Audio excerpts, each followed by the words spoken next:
Hello. Oh, what the hell? Why did an ad run a second time? Who did that? Did an ad just finish? Am I stupid? Did that ad? I thought the ad just finished. Hello?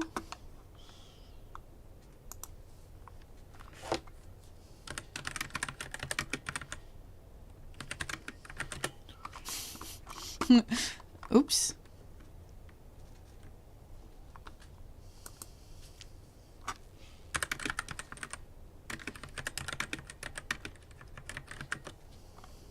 La la la. Why is my Viato tube guy? Why is he not doing nothing? Hello? Buddy? Buddy, wake up. Come on, man. Having technical difficulties.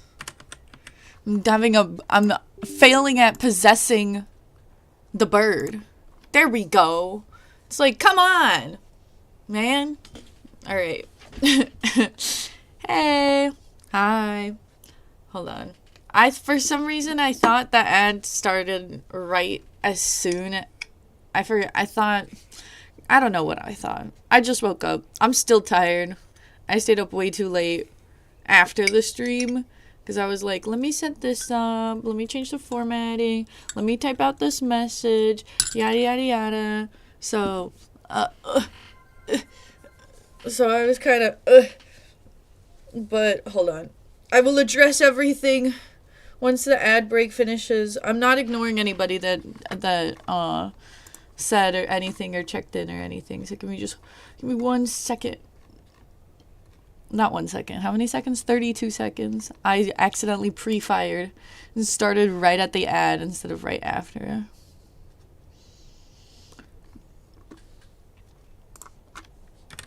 Let's make sure.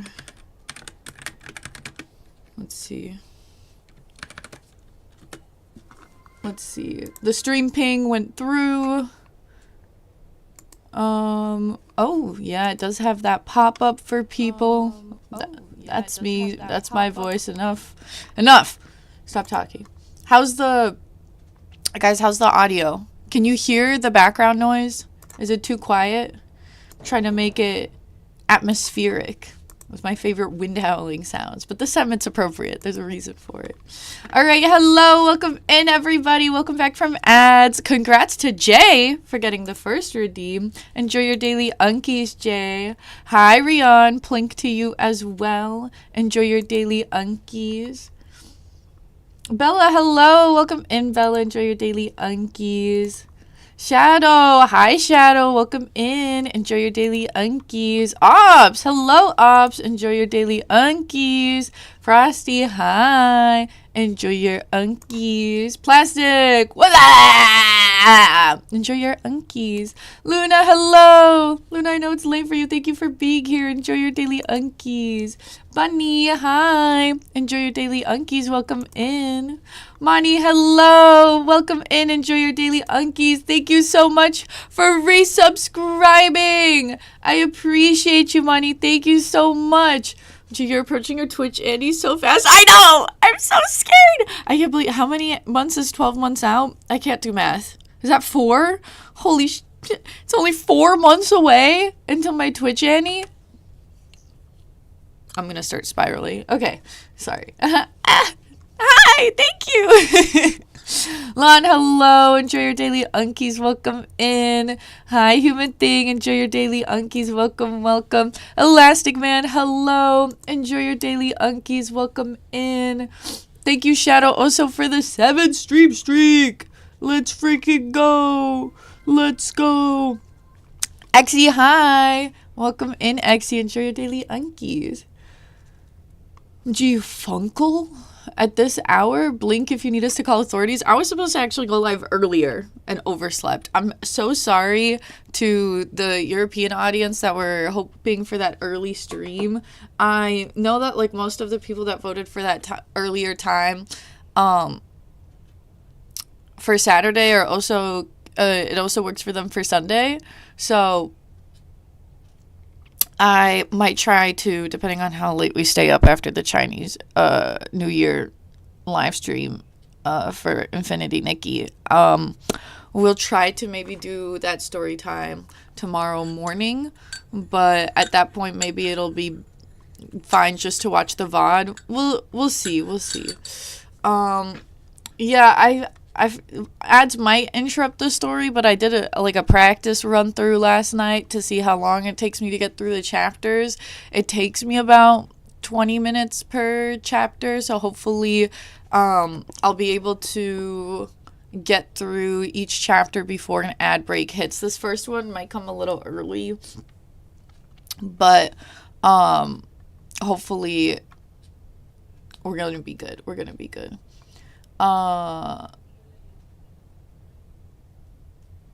Good morning. Thank you, Luna. Yeah, the bird was, everything's acting up. Everything's breaking. Everything's acting up. Everything's breaking. I'm losing my mind. Don't hear background noise you're hard of hearing, though. I have it super quiet. If I do this, are you able to hear it? Because if I turn it up too loud, I can't hear myself. I have to ignore you to hear it. Can't comment on background noise because it's always too low. How is it now? It's not that late, 11:21 on Saturday, so it's okay, and you're not really sleepy. Okay, perfect. All right, let's hold on.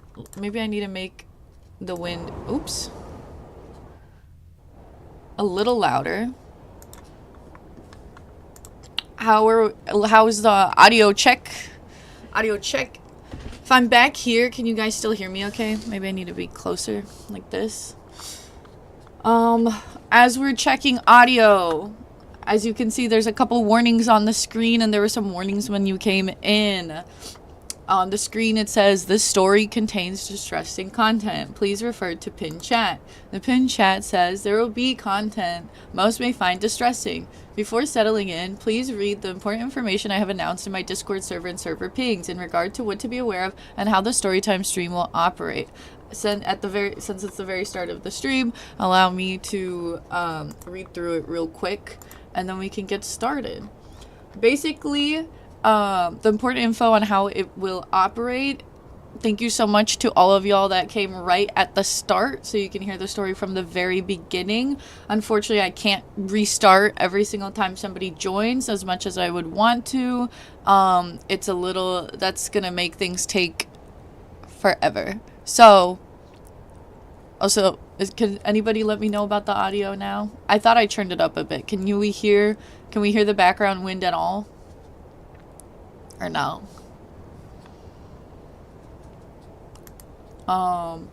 But okay, yes, perfect, thank you.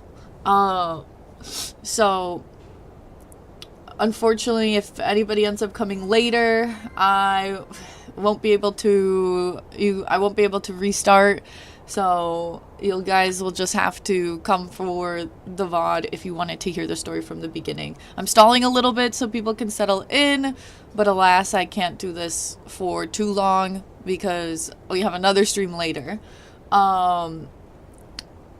Chatting is working a little differently.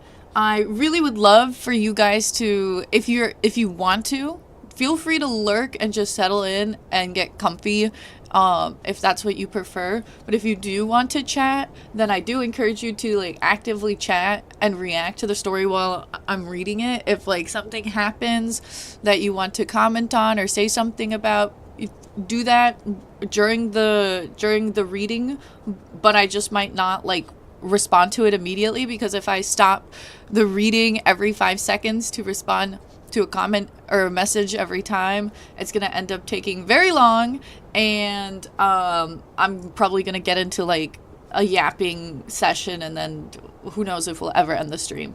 So what I'll do is pause for a bit in between each chapter. There are 4 chapters, so there's going to be 3 breaks, and then there's going to be the end discussion. So please, again, don't think I'm ignoring you. I'm going to be trying to read the messages as they come through while I'm still reading the actual story, but then But then once we reach a chapter break, I'll go back through and I'll scroll up and I'll read anything that I need to respond to or that got missed, or just kind of like react and be like, you know. Another big rule that I have, like, this is like a softer rule, but I highly encourage to please do this. Basically, no spoilers this was if I did the earlier reading, but then if you like, have you ever had the experience where you watched a movie or a TV show with a friend, and you're like super immersed and you're like so excited for what's going to happen, and then they just like throw a guess out there like into the wind, and like they haven't seen it, they're not spoiling it, but they just make like this guess at what's gonna happen. They're like, oh, this is definitely gonna happen. Oh, that character's gonna die. Oh, this guy's definitely gonna do this. Or, oh, they're gonna kiss right now. And you, like, didn't see that coming at all. And then it does happen. And then you're like, the experience is kind of ruined for you a little bit. I have had this happen quite a bit.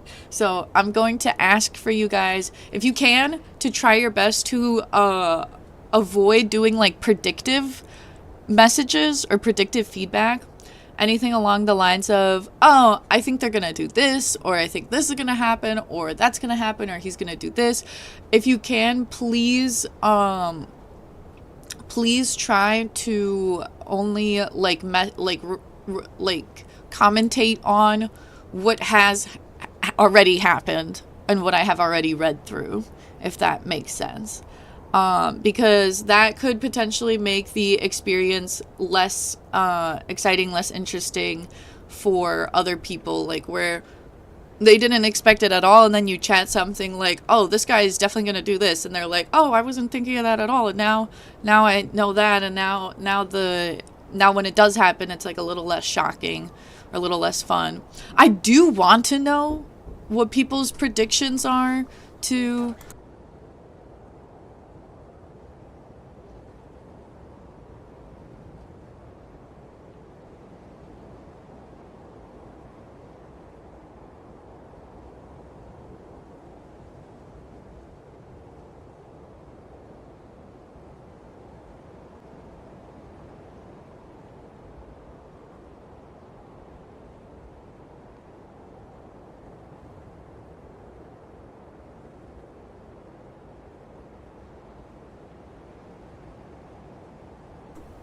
hello. Sorry, my mom came in and just yelled my name, and I'm like, and now I don't have the headset mic, and so it takes me a second to mute. So, like, I do, when I say, like, I do want to know what your guesses are. Like, I do want to know what you guys think, and what you thought would happen during the story, because, like, as the writer, I really want to know, like, what you're thinking as the story goes through, but just for the sake of the stream and for people that, like, hate when it kind of gets, like, unintentionally spoiled, or something that they weren't expected gets, like, guessed at, try to avoid doing those as much as possible, or those types of messages as much as possible. But feel free to take, like, some notes if you want to on what your predictions and your guesses were at whatever point in the story, and then send it at the end. So after we get through the final chapter, like, send, like, oh, during chapter 2, I could tell right away that this is where this was going to go, or that this was going to happen.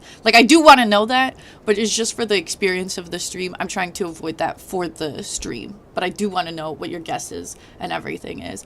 I think Pi said that they don't mind and enjoy watching with friends like that, but just for people that might not, for the sake of everyone's enjoyment, just only commentate on what has already happened. And then I did post, like, a clarification on the stream content.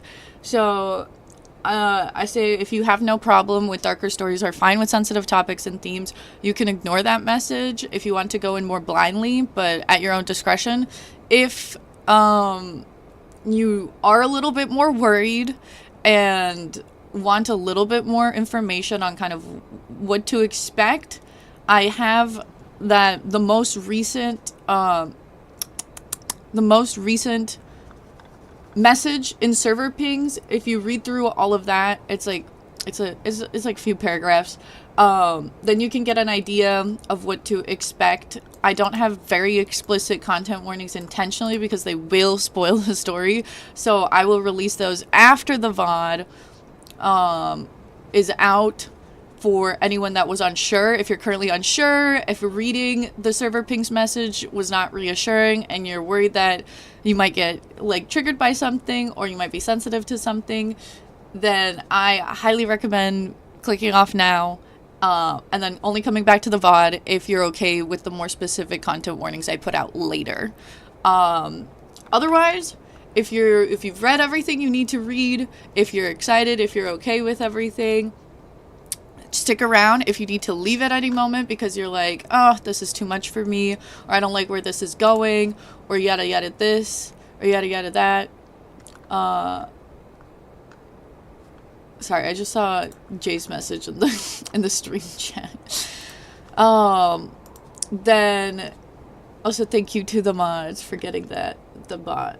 Oh, and Pi, enjoy your daily unkies. Let me see. Did I miss any messages? We've heard the win. Exy, enjoy your lurkies. You can't speak for everyone, but you think it'd be fine if you didn't react to more chats than usual, since if you do the breaks are gonna take a long time. You mean like the way that I'm going about things works, where it's like I won't react while the messages are coming through. I do want to see the messages coming through and see what you guys are like thinking and what your how you feel about the story while I'm reading it. But then don't wait, yeah, I would like to hear all of that. Don't feel obligated to, and don't feel like you're being ignored, because I am trying to read through all of them. It's just that I won't be able to respond while actively reading through the story. You'll be keeping your good eye out on y'all. For some reason, you immediately assume your dark short story is meat-based. There's nothing backing this up. That is what I would say is an example of a predictive message, Elastic Man. I didn't even start reading the story yet, man. W Funkle Rules, thank you.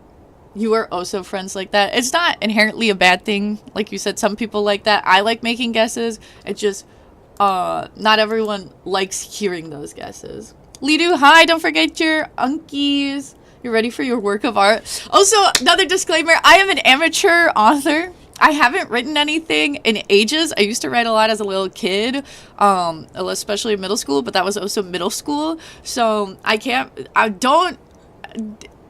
don't expect any don't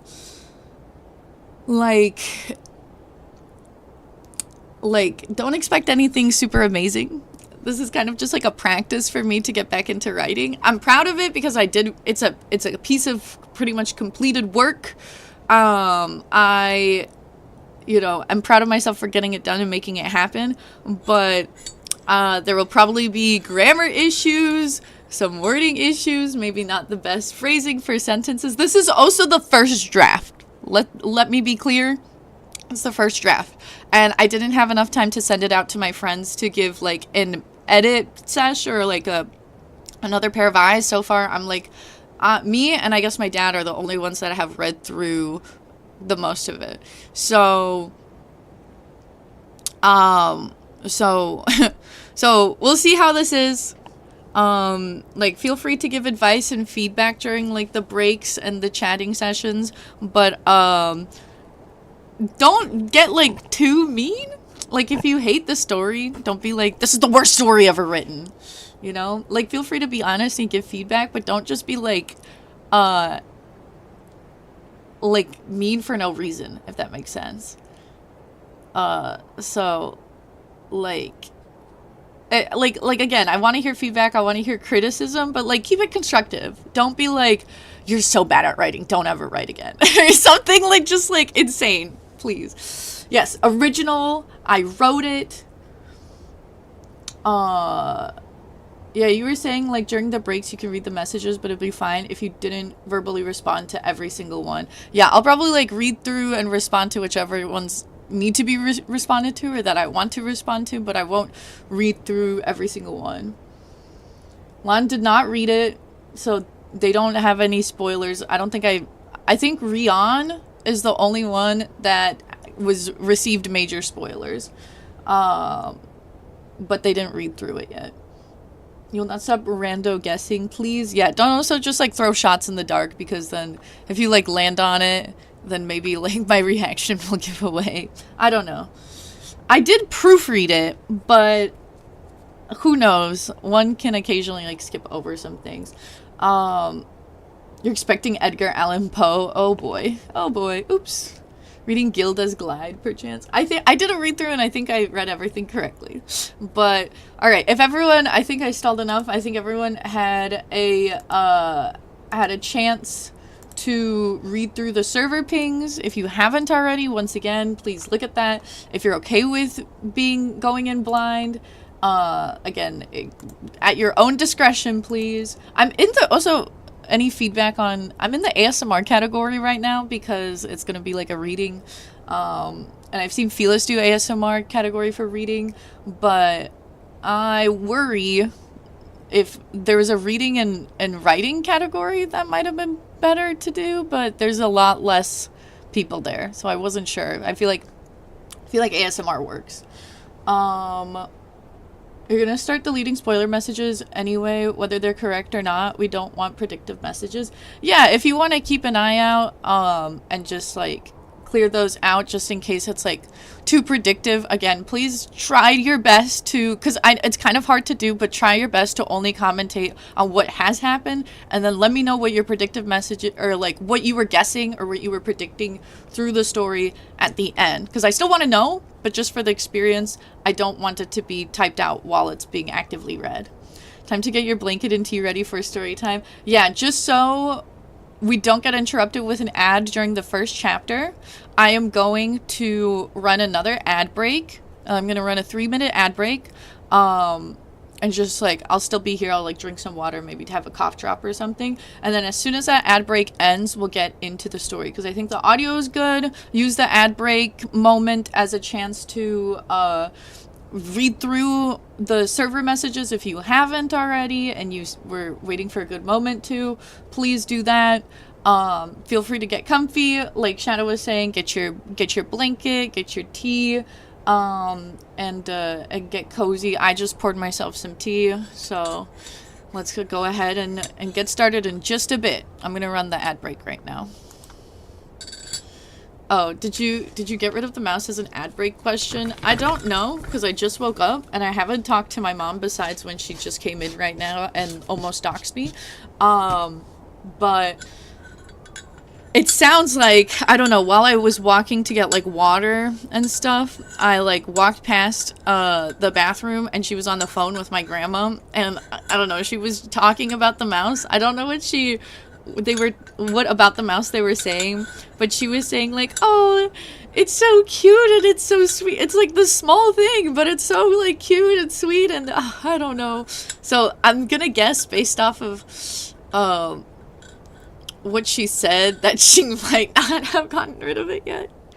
She particularly used the word, like, sympathiczny, which is like a sweet, almost like a sweet way of saying, like, in that context, I would interpret that as, like, a sweet way of saying, like, pathetic, where it's like, it's so, like, sympathiczny can mean, like, handsome sometimes, but in this context it kind of means like sympathy, sympathiczny. I don't know if there's, like, a root correlation there, but it's kind of like, oh, like, sweet and small. So I don't know. I don't think so.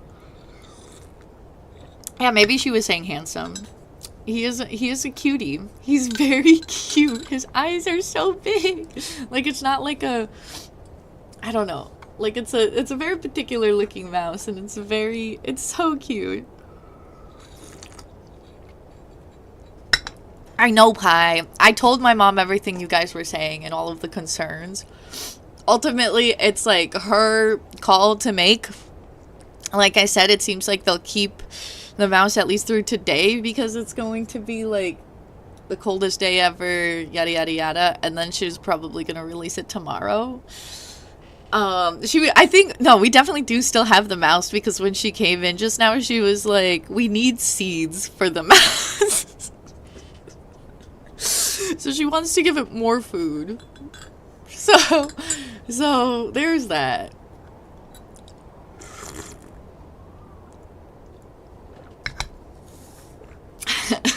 Faya's just like, this is insane. I'm sorry. We don't interact with a lot of animals. You didn't didn't you say you have a cat too? I do. The cat is what initially caught the mouse before my brother made the cat drop it, and because he was also worried about the cat getting sick and getting like a disease, so he made the cat drop it, and then it lived. So what can I say? Beekeeping age, but with a mouse, I guess so. That mouse is getting 5-star hotel treatment, low key. My mom actually named the cat, or not the cat, the mouse Jerry. So there's Barry and Jerry. Well, I don't know if my cat would get sick, because it's not like a barn cat. It's like a house cat, so. Alright. Enough about that.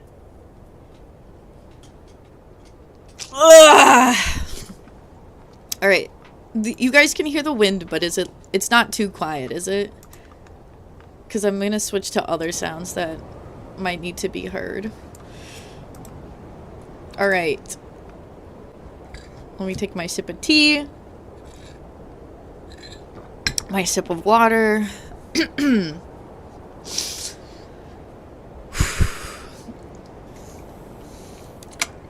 We can hear the wind, Jesus, the wind, but hopefully my voice is clear. Oh, I'm getting nervous. I'm getting nervous. So much wind. Is it too much wind? So much wind, but is it too much? I had this PNG tuber for a while, but now we finally get to use it again. Alright. Okay. I'm getting shy. I'm getting shy and embarrassed. We're just gotta get into it. This is the time. Okay, let's see. Let me make sure that it looks good on my OBS. Alright. We're already starting off with an unnecessary space in the title. Let me get in the zone. It might take me a minute to calibrate. Okay.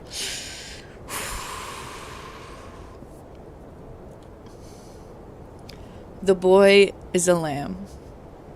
Chapter 1. Langton. The stampede of horse hooves deepened the dread in his heart with every thump. The fear in his mother's eyes were something he had never witnessed before. Go, Edwin, go. Run, boy. To the forest yonder. Do not return lest we get you or the fires go out. She screeched as she shoved her son out the door with nothing more than his hood. The boy was too young to fully understand the situation, but the terror in her voice compelled him forth. I'm trying to see how much you guys can see. Okay. Once he reached the brush, he finally stopped and looked back at his village, his home. The vibrant orange flames loomed over the wooden huts.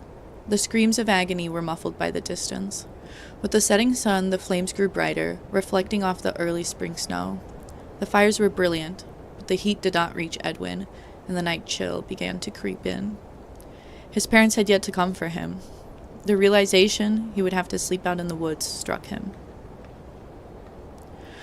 The boy wandered deeper in, hoping the bare trees and shrubs would block out some of the starving wind, but feared to stray too far from the edge. He was scared of what might be lurking deeper within. A reasonable fear, as his younger sister had been mauled to death by wolves the prior winter. He found a large tree stump that caved into itself toward the bottom, and huddled as close as he could. The wind continued to bite him no matter how deeply he nestled in. Edwin worried that the cold would devour him whole that night. Meek and helpless tears trickled down his cheeks, leaving cold streaks on his face.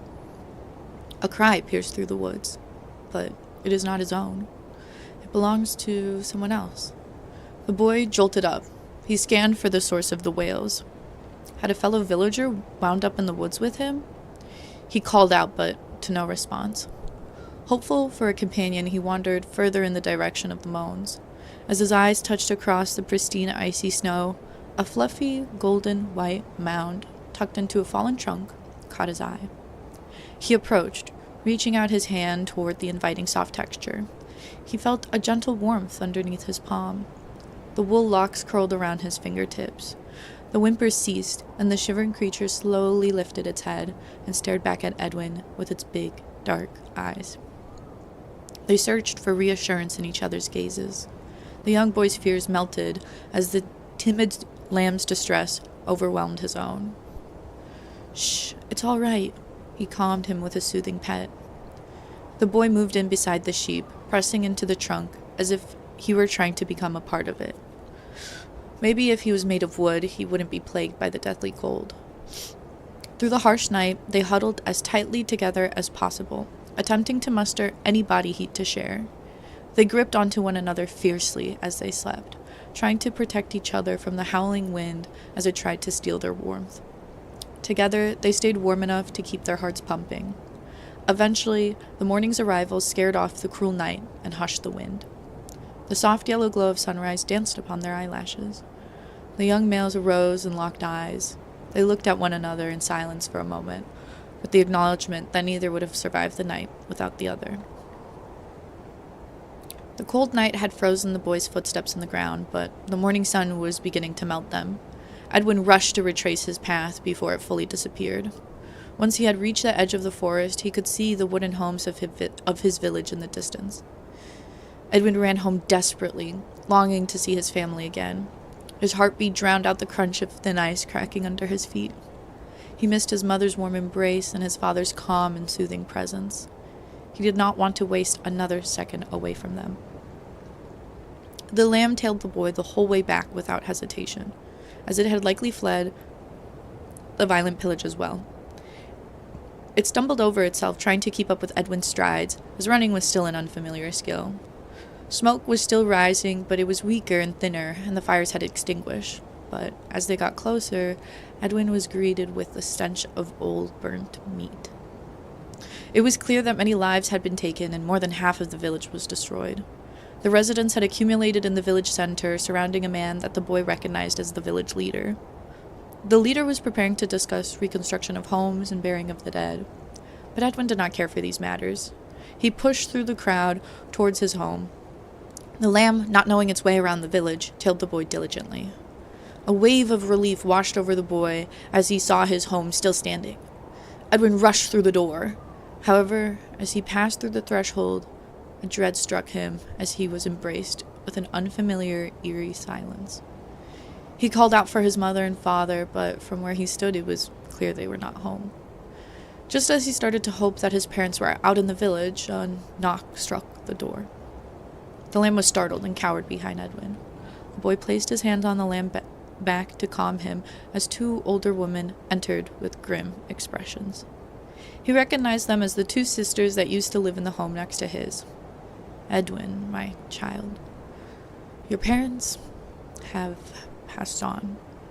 The boy frowned deeply. They did not survive the attack. Their eyes darted from one another to parts of the home, trying to avoid the young boy's face that was being consumed by despair. You are not yet a man, and cannot manage the home yourself. As our home was caught by the fires, allow us to live with you, care for you, and tend to the household while we await for new homes to be constructed." The women crouched down and outstretched their arms, welcoming a hug with sad smiles. The boy's hands curled into fists. An intense rage he had never experienced before overwhelmed him, and his small but mighty hands began to beat down upon the woman. "Get out!" he yelled. "Get out of my home!" While the damage he laid upon them was minimal, the boy was too hysterical to quell. "I want my mother!" he cried. "I want my father!" Any attempt to speak was interrupted by screams, and taming his flailing arms was futile. The woman's maternal instincts began to thin as he uncontrollably rioted. They grew aggravated. Unable to ease his tantrum, they departed, leaving Edwin convulsing on the ground. Once the door shut, The boy froze and curled into a ball. His screams turned into cries as he started to weep intensely, losing breath between sobs, choking as he wailed. His head pounded, and at the rate he was going at, he would cry himself unconscious. As he took in a breath, a warm nuzzle pushed into his cheek. The lamb was unfazed by Edwin's tantrum and could sense his need for comfort.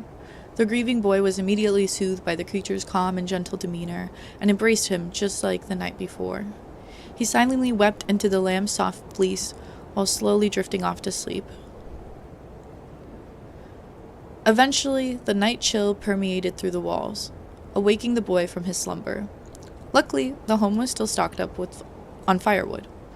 Edwin selected smaller and lighter pieces of timber that he could manage to carry to the fireplace. He stacked them up in a pile and attempted to light it, mimicking what he'd seen his mother do to prepare food. The memory of her sat over the fire, the light of the flames caressing her face as she stirred a pot full of stew pulled tears to the boy's eyes. He could barely focus on lighting the fire for him and the lamb. While the memories of his mother's cooking filled him with sorrow, his stomach groaned in hunger. Edwin did not know how to cook, but he knew he had to eat something. He found a few potatoes his family had been storing and put it on a stick over the fire.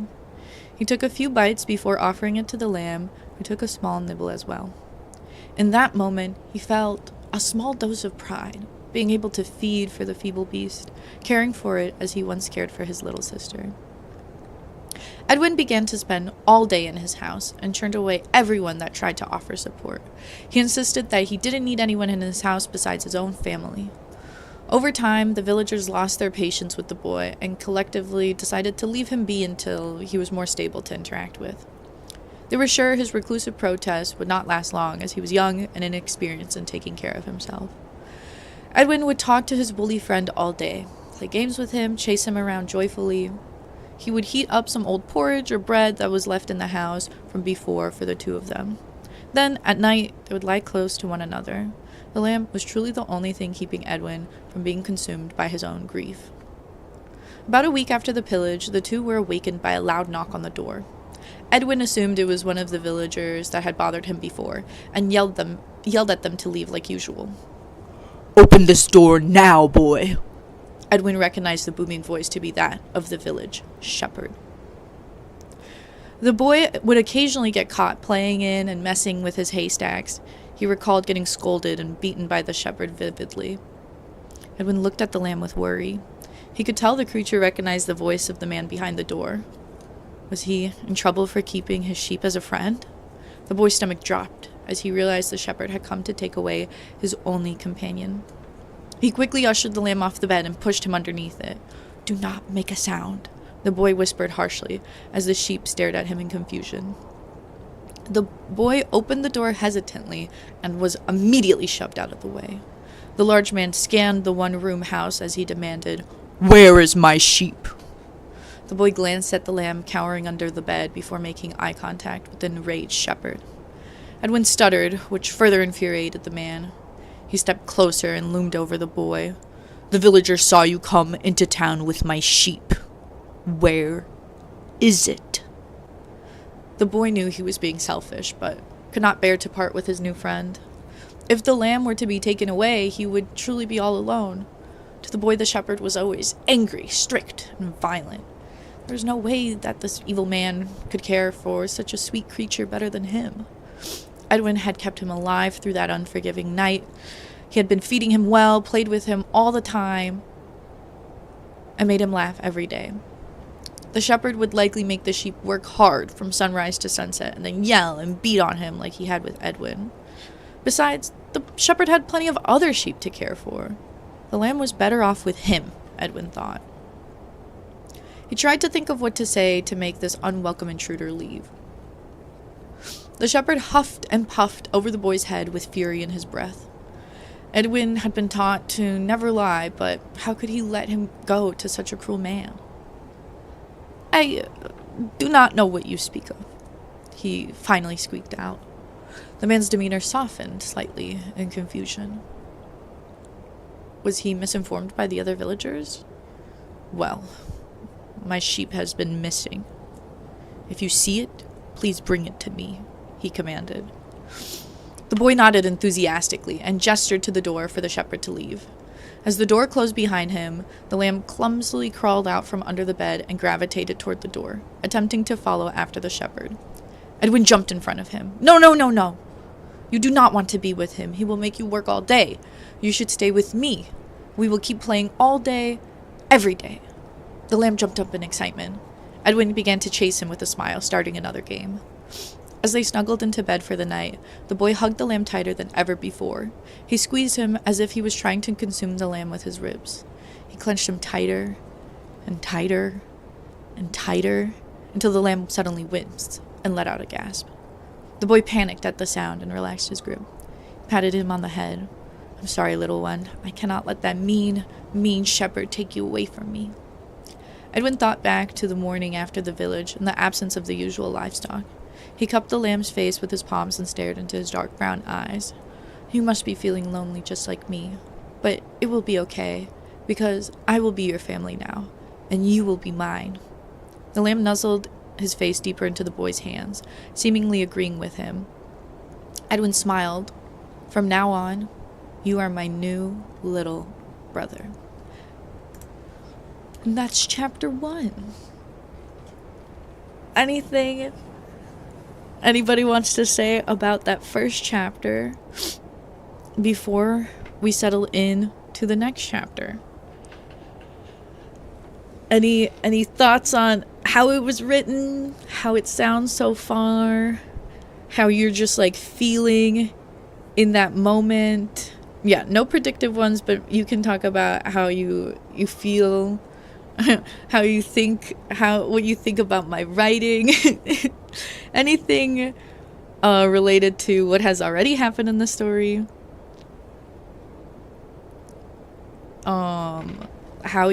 What you think of, like, how you feel about the characters, like, personally. Like, you can say, like, I like this character, I don't like that character, yada yada yada.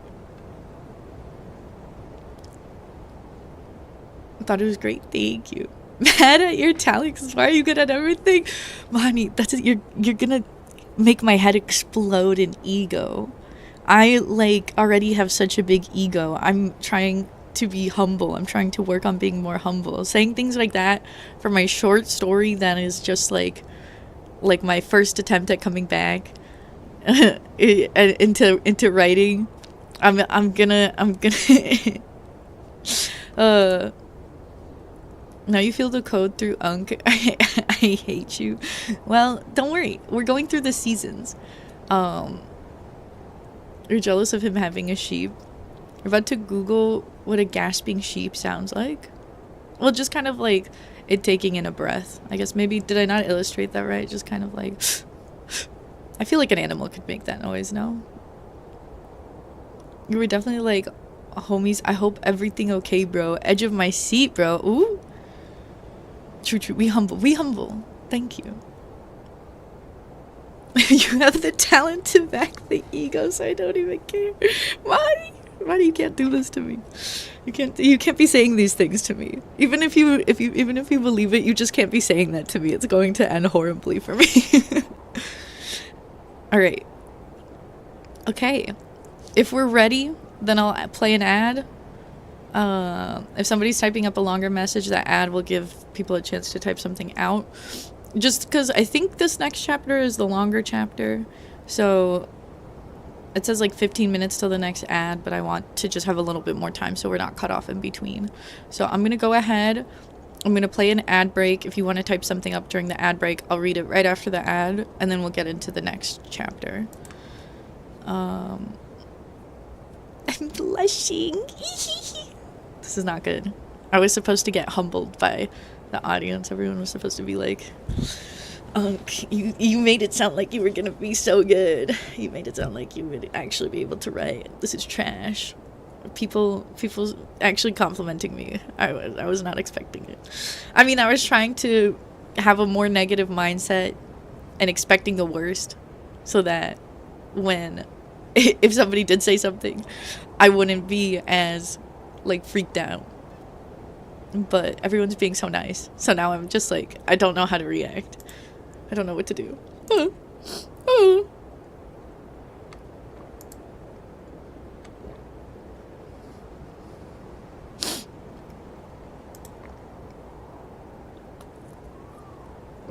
story got you curious to see what happens next. Okay. I was also really worried about the story being boring. Or not, like, that intriguing. Because as I've read through it quite a few times, and I know what happens, to me, the story gets, like, less and less interesting the more I read it. So I was really concerned about the story feeling boring or dragging its feet at certain points. So if there's any point where you're like, where we get through a chapter and you're like, I feel like that portion of the chapter really, really dragged its feet,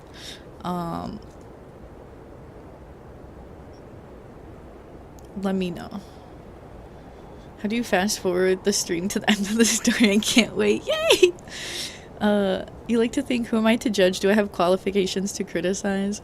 I mean, I want everybody's opinion, no matter, like, how qualified, how often you read or how often you write. I want to know your takes, because it's like, I would want to, like, just have anybody read it, and, like, people that are there are a lot of people that are unqualified, uneducated, inexperienced, that love to commentate and criticize. So I want to prepare for every type of person. Feel free, like, no matter, like, don't feel like, oh, I don't know enough about blank to say anything. Feel free to say whatever. Besides predictive messages, feel free to say whatever you're thinking. If you don't like to criticize, then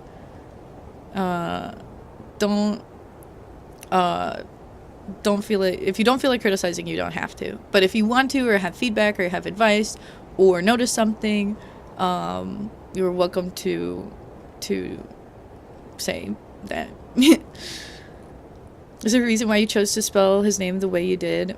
Yes. That's the same reason that the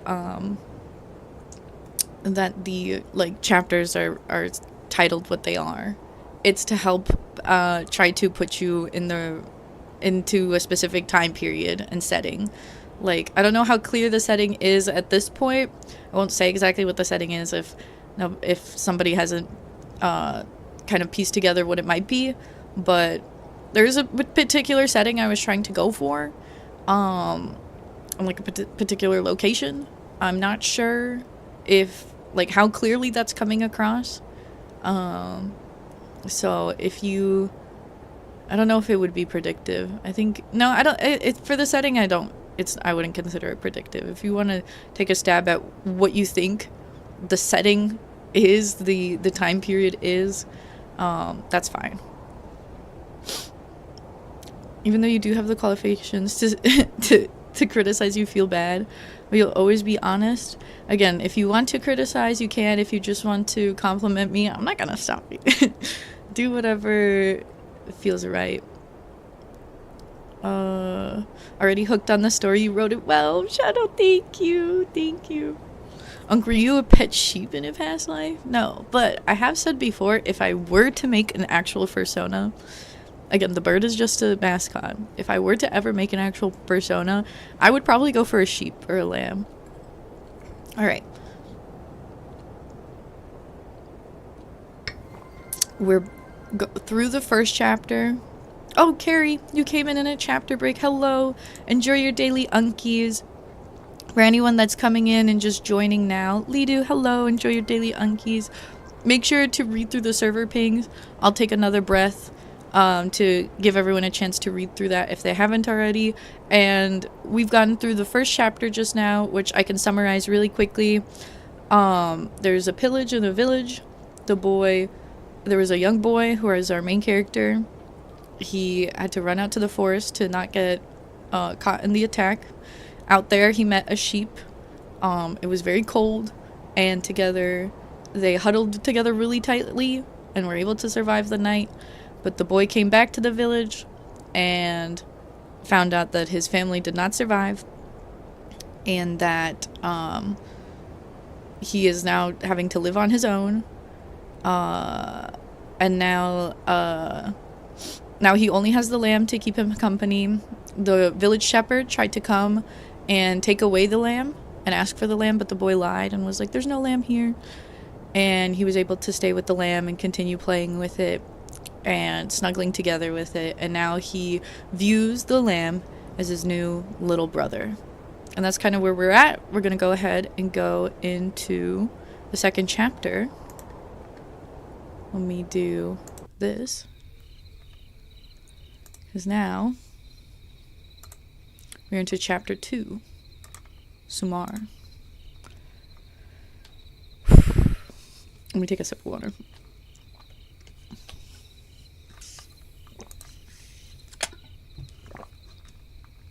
The grass began to eat up at the spring snow, and the air grew thicker with warmth.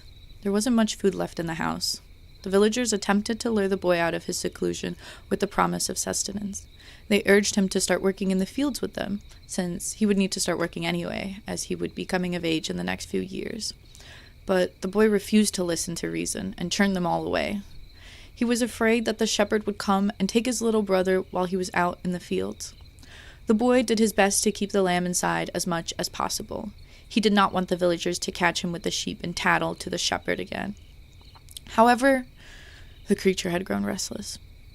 He would prance around, knock things over, bleat and cry, chew on rugs, scratch up furniture. Edwin was peeved by this behavior. The home his parents left behind was getting destroyed by this reckless animal, and it twisted his gut with bitterness. They needed to leave the house. Most of the villagers labored on a routine schedule and would return home at sunset and rest, tired from a day's work. So when the night engulfed the hot summer sun, the boy would venture outside with the lamb. Together, under the cover of stars, they would frolic and play in the rolling hills for a few hours. Edwin would pick fresh berries off of luscious bushes and feed them to the lamb and himself. The berries would burst with deliciousness under their teeth. Edwin would lap up the juice as it spilled down his fingers. His hands and tongue were left dyed a bright pinkish red. They would drink and bathe in the fresh water from the sparkling creek as its current glistened in the moonlight. Together, the boys laughed and played and laughed some more. Once draining out their energy, they would hurry home to sleep through the day. This quickly became their new routine. For many nights, they repeated these events over and over. In time, boredom had begun to gnaw away at their enjoyment. The young boys were running out of games to play and things to eat. The lamb started to refuse the berries and spit them out, tired of the taste of sameness. Soon, they had nothing left to do but wander around aimlessly. Their nights lost the usual eruptions of laughter. One night, in a search for some more excitement, Edwin and his woolly brother dawdled a little closer to the village center, and a delightful scent tickled their noses. A home near the edge of town had a savory meat pie left and forgotten on a windowsill. It was likely meant to be eaten as a late-night snack, but the home's residents were fast asleep. As their eyes feasted on the pie, their stomachs grumbled, hoping to feast as well. The boy had been told never to steal, but his senses swayed him to betray the lessons he had been taught. With one quick swipe, Edwin snagged the pie.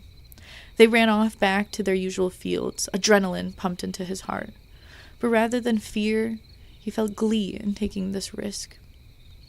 The boy and his brother stuffed their faces with the pie, giggling and bumping shoulders, sharing delight in their delicious misdeed. It had been months since the boy last indulged in meat. His mouth watered with every bite, and saliva dripped down his fingers with every mouthful. The lamb had a few small bites and was done, while Edwin scarfed down what was left before patting his full belly. He had missed the feeling of satisfaction. After that night, Edwin grew bolder. Underneath the moonlight, he gathered smoked meats and pickled vegetables he found in his neighbor's cellars. Sometimes they would sneak into the working fields and harvest fresh vegetables, all for themselves. The boys were delighted with their bounties and would fall asleep full and triumphant every day. They started staying out later and later in the darkness, playing for longer and longer. One night, sunlight started to whisper from the horizon while they were still out. On their way back home, they could see figures through the morning fog. Edwin froze in place. As the villagers approached, their features became clearer and clearer. Edwin glanced at his brother beside him and panicked. "Run!" he yelped, before turning around and sprinting in the opposite direction. Did the villagers see him? Would he get in trouble for stealing? Would they tell the shepherd about the lamb? Will the shepherd beat him for lying? Will he take his brother away? These thoughts raced through his head, his anxieties hastened his breath, and his vision blurred.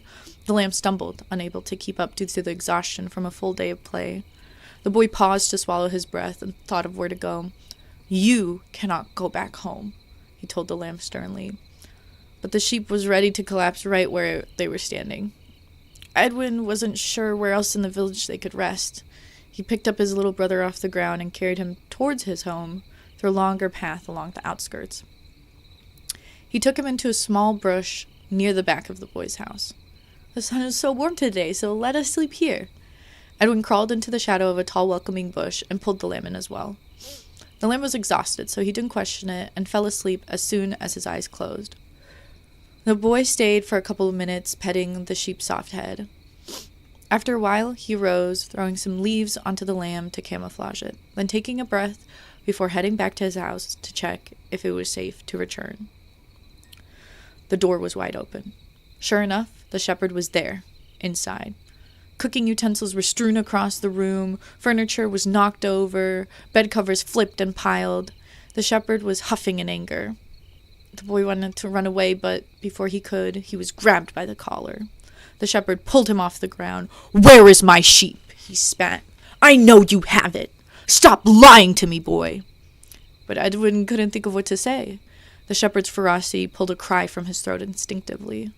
The boy sobbed loud and hard, trembling and shaking. The shepherd continued to yell, "Where is it? Tell me!" But the boy couldn't muster a semblance of a response.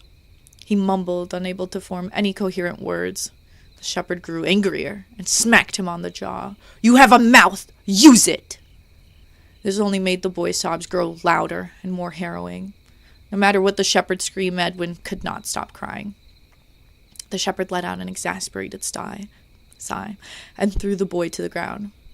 There was a long silence from the man as the boy continued to murmur. A drawn-out sigh bellowed out from the shepherd's beard.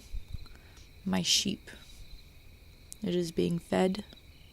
the man inquired with a defeated tone.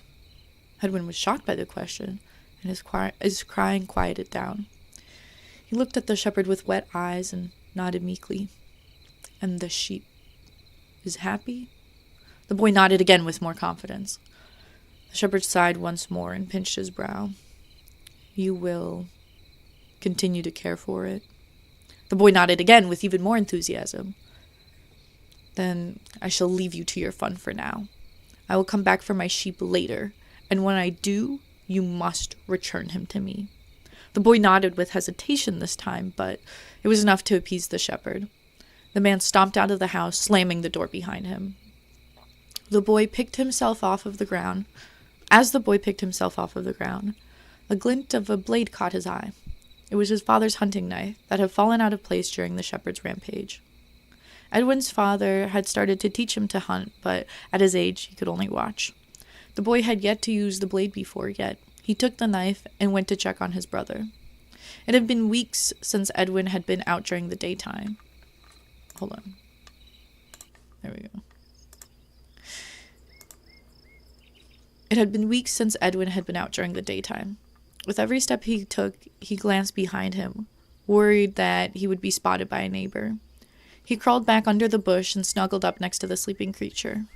Edwin pulled the blade out from its leather sheath. His eyes danced upon the dazzling metal.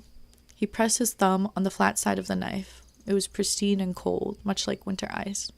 He held the blade straight out in front of him, with the determination his father would express before a hunting session, but Edwin's arm quickly bent and drooped under the weight of the hunting knife. Frustrated with his weakness, he stood up and began slashing it around like a sword, grunting and groaning as he clashed with an imaginary opponent. This battle tired Edwin out, and his grip loosened. The blade slipped out of his grasp and flung toward his slumbering companion. The sheep's screech pierced through the lazy summer afternoon. It jolted up, scrambling away from where it slept. The boy tried to reassure the flailing beast. "Hush, hush now, it is okay." Edwin engulfed his brother in a forceful hug. He inspected the lamb, attempted to find where it had been struck. A bright trail of crimson trickled down the lamb's calf.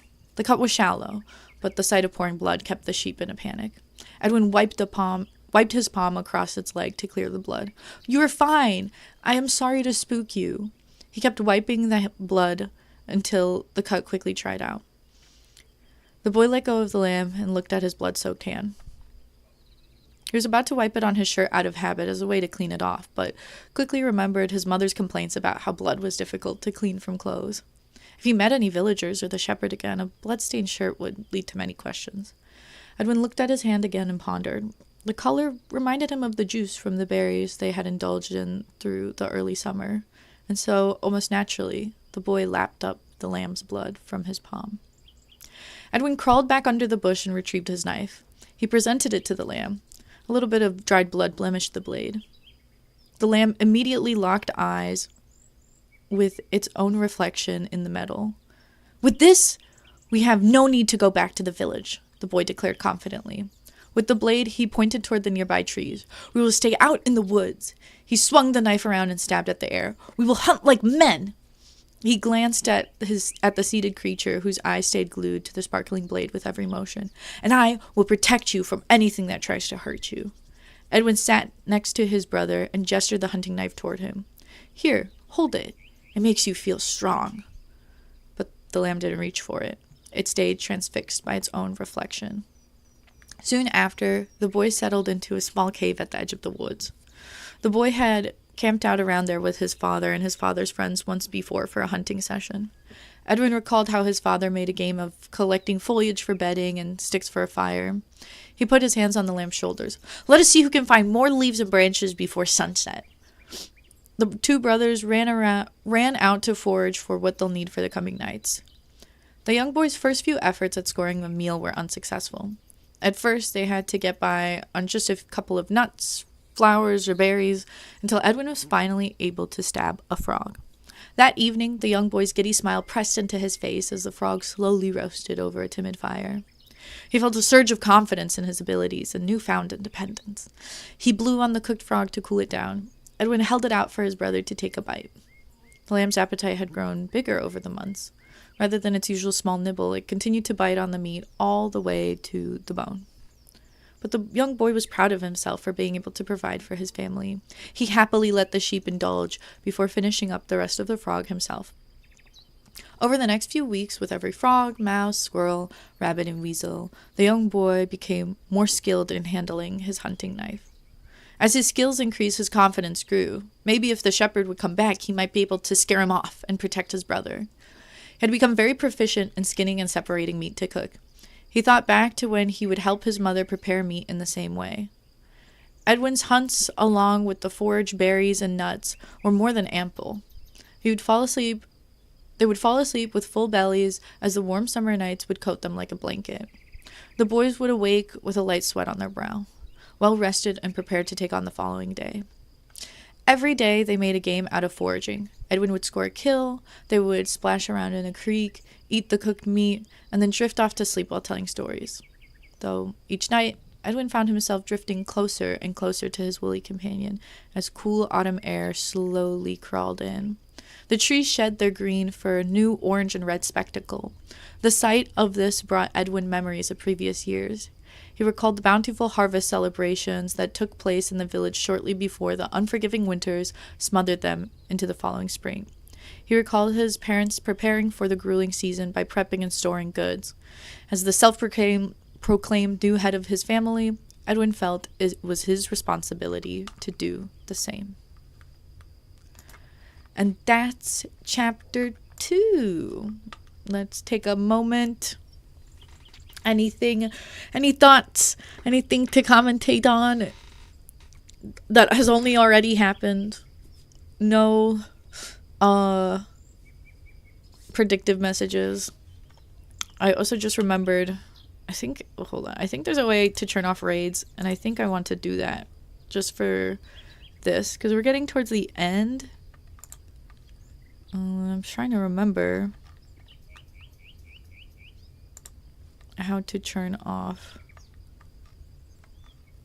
raids temporarily. Okay. Yeah, let's not have any raids for now. Just so people don't come in the middle of the story.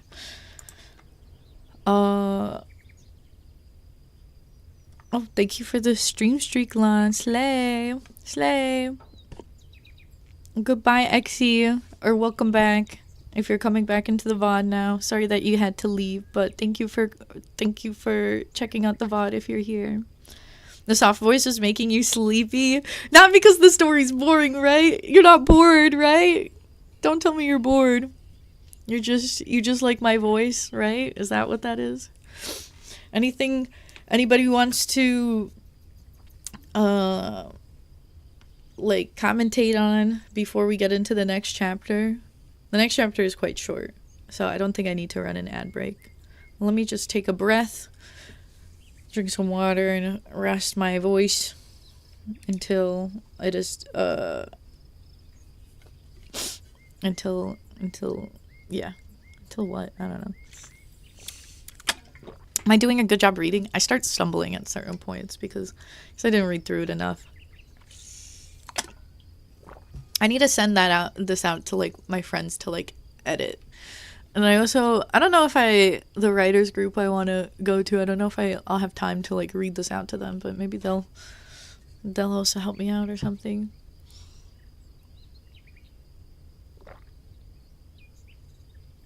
It's not boring, but despite the darker themes, you have a way to read that makes it cozy.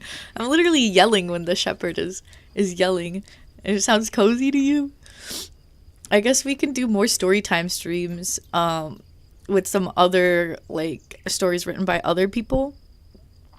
If people like this type of content, I can read just other stories, and then maybe I could also, if you guys like short story streams like this, maybe I could also make more short stories, maybe ones that are more pleasant or good, like intended to be a bedtime story or something like that.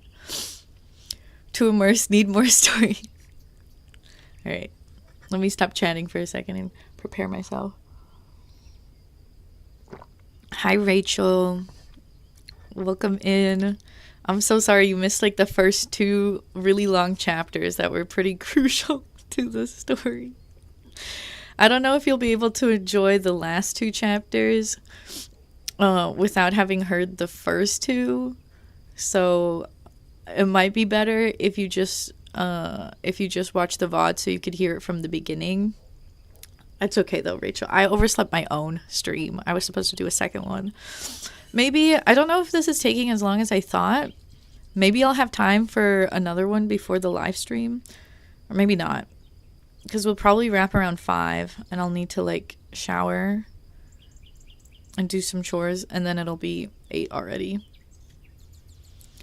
That sounds like heaven. Well, I'll look into it if people like storytime streams. You could read like The Walrus and the Carpenter. Is that from Alice in Wonderland? Or at least the movie? I don't know too many short stories. It would be good for me to also read more short stories. Yeah, my dinner plans did get canceled. That's why I'm able to do this right now, because the dinner would have been at like 5 p.m. And I probably wouldn't have been able to make it to the live stream. Damn, you're joining the VOD gang then? Yeah, sorry, Rachel. I'm sorry. It is just like, just because it would be a more enjoyable experience for you, I feel. I want you to enjoy the story. If I throw you into the middle, it might not be as like enjoyable or as like interesting. But enjoy your daily unkies though. Oh, from The Looking Glass, the second Alice book. Okay, yeah, because I remember them from the movie. Yes, please do more story time. It's so cozy. I love it. Aw, thank you. Also, the story you wrote is really good in your opinion. Okay, well, let's get to the end because it's soon, because it is a short story. So let's not jump ahead, because what if the story suddenly becomes ass?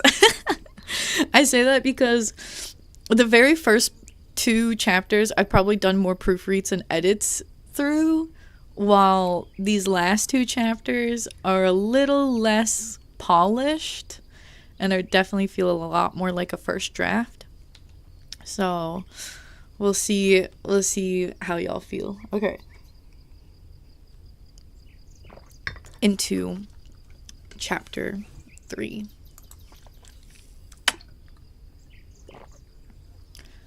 Chapter 3. Harvest. As the leaves fluttered to the ground, the resources in the woods grew scarcer. The typical bushes they would forage from were plucked empty, and it became more difficult to happen upon wildlife. Edwin considered exploring deeper in, but the nightly howls coming from the wolves kept them on the edge of the forest. Oh, wait. There we go. Kept him on the edge of the forest. He knew they needed to go back to the village to survive the winter, but the young boy was scared his brother would be snatched away the second they came home. In an attempt to have their return go unnoticed, they snuck back to the boys' home under the crisp night. That first night back, the boys stopped by their usual berry bushes. Unfortunately, they had not produced fruit since early summer. The next night, they snuck onto the working fields, but all the goods had been gathered in preparation for harvest. At that point, the night chill had started to leak into the day, and the boy could feel that they were running out of time. Edwin decided that there was no choice but to go back to thieving from their neighbors like they had before. Rather than foraging in the woods every daybreak, they would forage in the cellars and storage areas of their neighbors every sunset. Slowly, the hooks in their home, filled with smoked meats, various jars of pickled food, were crammed under the bed. Baskets of eggs lined the counters, and a big bucket of milk was placed proudly on the table. Edwin knew they would need more firewood as well, so he approached his father's axe that had been lodged in the stump near the house for almost a year. The young boy had grown slightly in the past few months. He felt he could handle the axe with ease and chop away just like his father. After all, he could handle his father's hunting knife effortlessly now. Edwin grasped the handle firmly and pulled with all the strength in his body. It did not budge. So he pulled again, then again, and again. The axe stayed in place. The boy's confidence mellowed, but before he could be completely swallowed by his defeat, his brother ran up and tugged at his shirt, eager to play a game. Edwin welcomed the distraction and made a game out of collecting smaller pieces of timber from the ground in their neighbors' stalks. Despite the logs not being as hardy as the boy was familiar with, and the food not being their own, they were on track to prepare everything they would need for the coming winter. That is, if it hadn't started to snow already. That's chapter 3. That's chapter 3, baby. Any thoughts? Any questions, comments, concerns? The third chapter was intentionally meant to be as short as possible. I don't know if it's been picked up on yet, but the chapter titles are the name of seasons, and I did my best to make the chapter as long as the quote-unquote like relative passage of time in the story. So the longer chapters are meant to make it feel like more time is passing, while the shorter ones help make them feel very brief. I'm going to go ahead and send you all into an ad break because this is the last chapter and we don't want any interruptions. So I'm going to force you all into one more ad break, and then I'm going to kind of leave the story to, or like I'm going to leave the ads to go more automatically. That's a cool way to do it. Thank you. I don't know if it's like clear that that's what I was going for, but that was my intention with how the chapters are spaced out. All right. See y'all after the ad.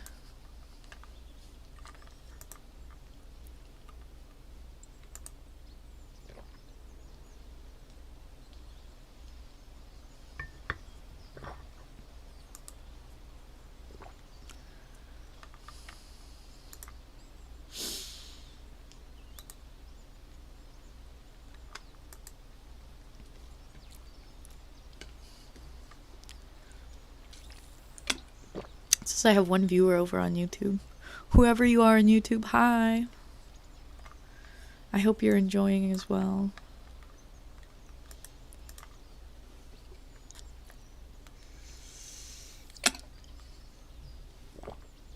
This is so ASMR coded for real. Okay, then I guess I picked the right category then. I'm glad. I'm glad y'all think I have a good reading voice. Imagine y'all were like, damn, Monk, you can't read for shit. I hate listening to your voice. I don't care how good the story is. I do not want to hear you talk. Imagine that. Because I'm sure that's happened. I'm sure there are people that has happened to. So, thank God you guys like how my voice sounds. Otherwise this would be excruciating, you know?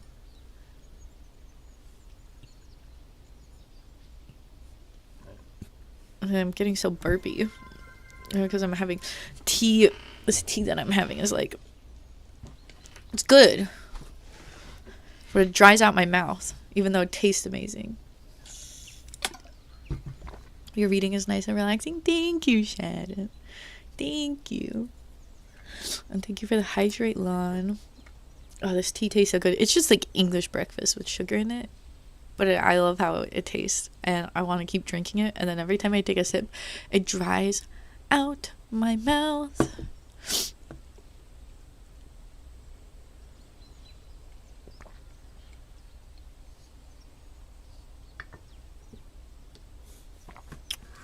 Okay, that break is about to wrap.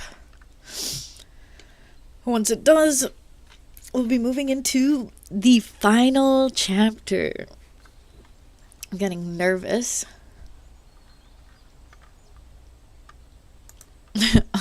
Drinking a potion of dry mouth. Stay safe. I know, at least this tea is not going to give me an allergic reaction because I've had it plenty of times.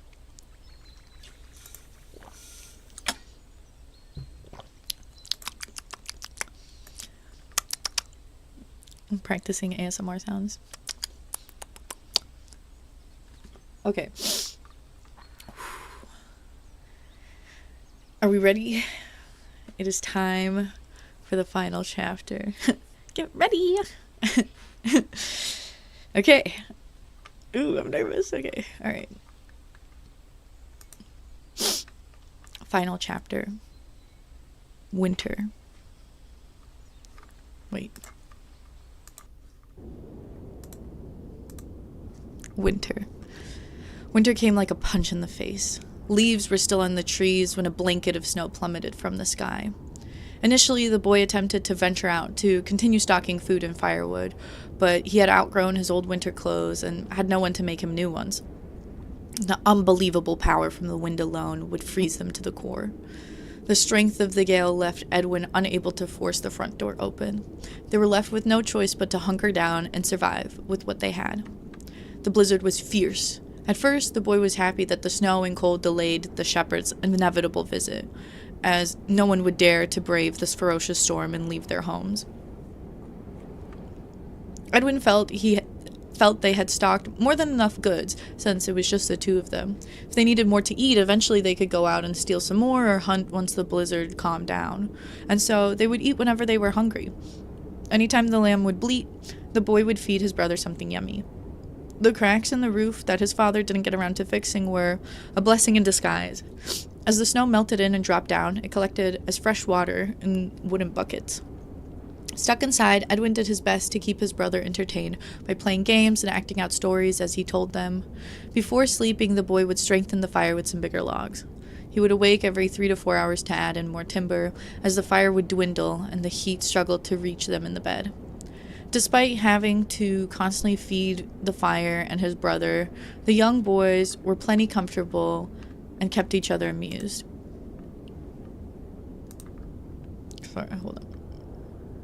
Kept each other amused.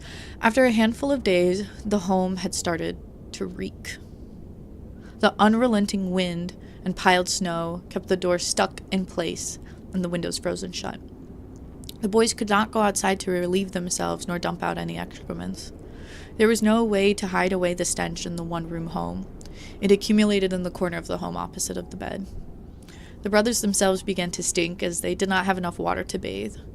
The devouring odor was awful, and Edwin could tell it was starting to bother the lamb as well, as he would continue whining even after being fed. It only got worse as some of the food was poorly stored and started to rot. The smell was so bad, Edwin would try to breathe through his old scarf in an attempt to keep from having a constant headache. The lamb's temper became more erratic as it grew restless from being cooped up in the home. Similar to his behavior in late spring, the lamb became increasingly destructive once again. It was sick of the old games they played and no longer wanted to listen to Edwin's stories. It would whine out of boredom, cry because of the stench, wail because of the cold, and moan because of the hunger. Edwin's patience grew thinner and thinner as their stock of food thinned as well. Despite irritation trying to swallow up his heart, Edwin's desired to be the lamb's perfect big brother, so he would never want to leave him, even if the shepherd came back. He used all his willpower to put up with the incessant bleeding. The boy continued to try and entertain him with new games, swaddle him up in blankets and warm clothes to block out the stench and the cold. He even gave him bigger portions of food, despite their supply running low and growing ever hungry himself. He would cuddle with him closely every night, reminding himself desperately to be grateful to have company.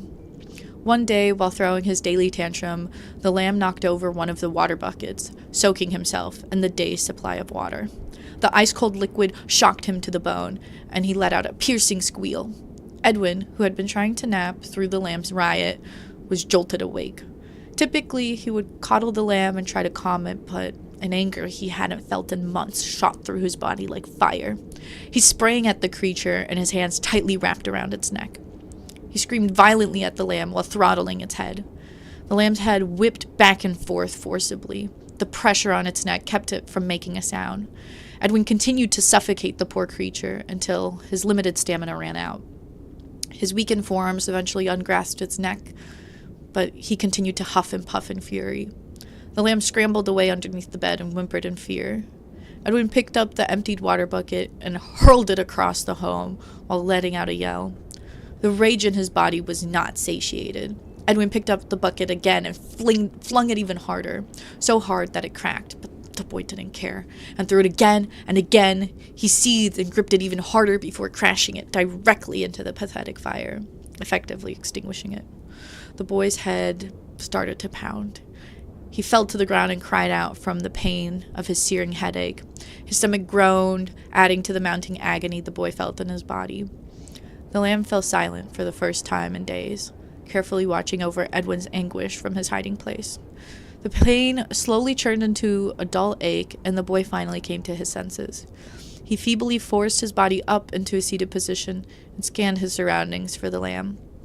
Last time, the lamb had comforted Edwin after a meltdown. This time, it did not. Their eyes finally met, and Edwin was struck by the sheep's cowering gaze. The lamb's expression was familiar. It was the exact same one the boy would wear when getting beat on by the shepherd. A heavy guilt drowned Edwin's bitterness. He inched towards his brother with a pleading smile, attempting to win back the lamb's affection. The sheep pulled back, trying to hide deeper in the darkness. The boy profusely apologized. "It is okay. I am sorry I got mad. I didn't mean to do that. I'm so sorry." He apologized over and over, his soothing voice turning into a begging whimper. The creature could sense that the earlier anger had dissipated. He cautiously crawled out from under the bed. Once the lamb had fully emerged, Edwin embraced him as tightly as he could, while the sheep stayed frozen in place.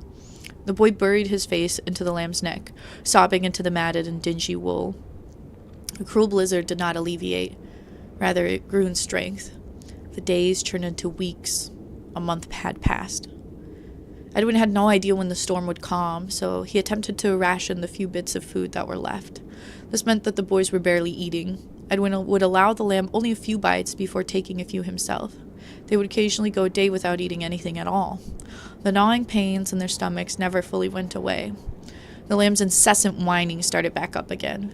The only time the sheep was quiet was when it was sleeping. Thankfully, the frequency of the lamb being asleep had increased. The lack of food and cold in the air sucked out every bit of strength from their bodies. They no longer ran around or played, as they did not have the energy to do so. Edwin had been able to reignite the fire after his tantrum, but their stock of firewood had dwindled down significantly. the few twigs that they had could only keep the fire going for an hour. So Edwin started to burn other wooden things in the house that he didn't need immediately, like utensils and containers. He even used spoiled food as fuel, which only exacerbated the stench that had seeped into every part of the home. The fire was so weak that they could barely feel the warmth from the bed. The boys had moved all the blankets and rugs right beside the fire to try and get a hint of heat from it while they slept.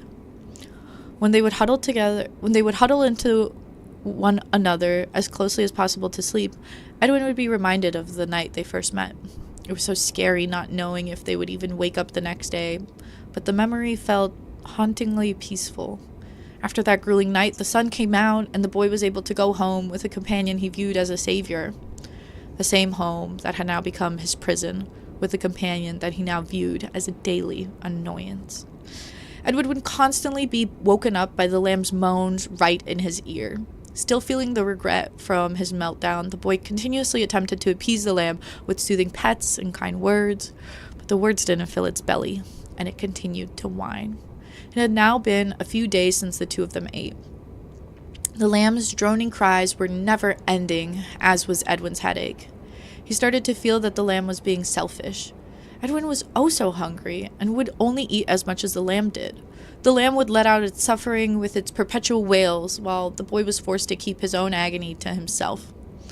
Edwin had tried to save half of a potato for an emergency situation, but the lamb's howling made every single day feel dire. It cried as if it would die within the next second. Edwin crawled out from their bundle of fabrics and toward where he hid the potato. He grabbed it in the hunting knife to cut the potato to share.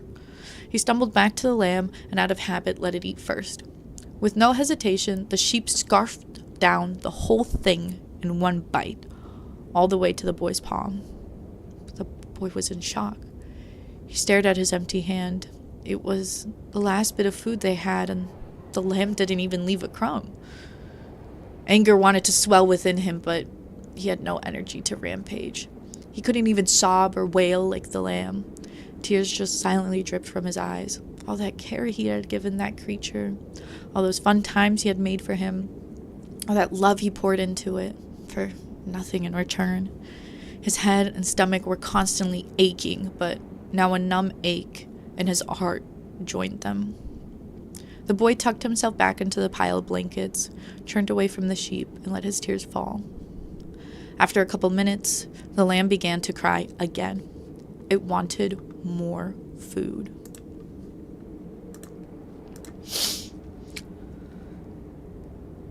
The lamb would no longer sleep silently. It whined and whimpered while it slumbered, keeping Edwin awake.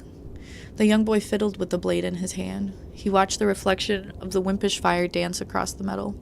It brought him back memories of late summer. The air was warm, the skies were bright, and his body was not plagued with pain. He closed his eyes and imagined the bright green trees, the bird song chirping through the air, and the delicious flesh from his hunts. Edwin's mouth salivated profusely. Drool trickled from the edge of his lips. He wiped his face and looked over at his companion. Over the past month, Edwin saw the lamb less and less like a brother, and more like a nuisance. At the end of the day, it was just any other animal. The young boy turned toward it. He lightly dragged the tip of the blade across its ribs, reminiscing of how he used to skin and cut up his hunts. The lamb had all of this warm meat inside it. The tickle of the blade awoke the creature, and it immediately started to moan loudly. Edwin's head pounded fiercely from the noise. He could no longer endure it. Edwin plunged the knife deep into the lamb's stomach. The sheep let out an excruciating screech. It flailed as blood began to pool and seep into its wool. It screamed louder than it ever had before. At that moment, all the boy wanted was for it to stop making noise. He dislodged the blade, mounted the lamb, and drove the knife right into its throat, repeatedly, until it finally fell silent. He let out a sigh of relief. The boy's headache finally faded away. Streams of blood poured out of the animal, and the scent of familiar berries tickled Edwin's nose. From its throat, the young boy dragged the blade through the lamb's body, opening it up. He stuck both hands in and was met with a warmth he hadn't felt in weeks. The blood pooled onto the floor and soaked his knees, warming up his cold legs. The sight of bright, fresh meat made Edwin's stomach howl. How could he not feast on this delicious meal in front of him? He cut out a morsel from the breast. Without wasting a second on cooking, he slurped up the raw meat. The taste was heavenly. The young boy had never tasted something so delicious. Indulging in such a succulent supper after over a month of starving brought out tears of joy. He continued to chop away at his dinner, lapping up every single savory mouthful, slobbering his fingers with saliva as he stuffed more and more fresh meat into his face. He could not get enough of the flavor. Slicing with the knife made it take too long to get the food into his mouth.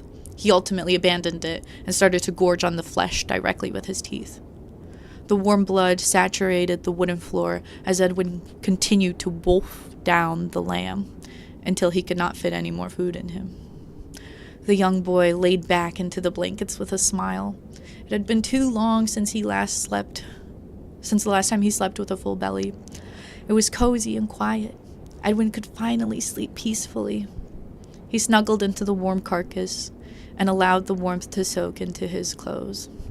A few hours later, Edwin awoke to a wet cold, causing him to shiver. As he slowly came to his senses, the door flung open. The loud slam startled him awake. The boy locked eyes with the shepherd. As the man took in the scene in front of him, his face filled with dread. My sheep! The usual boom to his tone was replaced by a cracking shriek.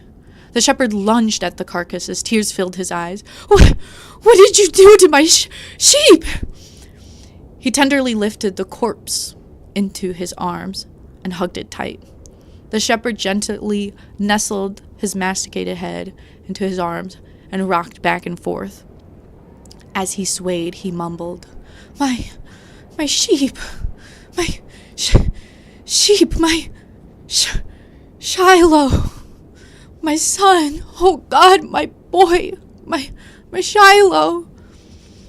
The shepherd slowly turned his head toward Edwin as he continued to stutter over and over.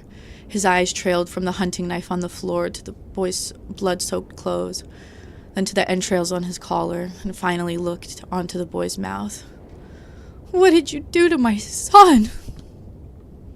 The young boy struggled to process what was directly in front of him, but tears fell from his own eyes anyway. The distraught shepherd turned back to the mutilated corpse, hugging it even tighter, and he continued murmuring, Shiloh, my son, my Shiloh. The taste in Edwin's mouth that was so savory the night before suddenly grew vile.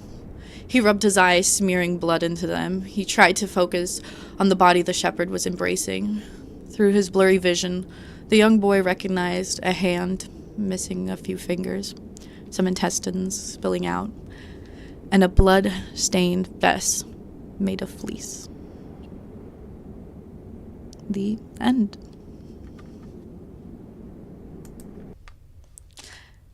So, that's the end of the story. What do you guys think? What do we think of the story?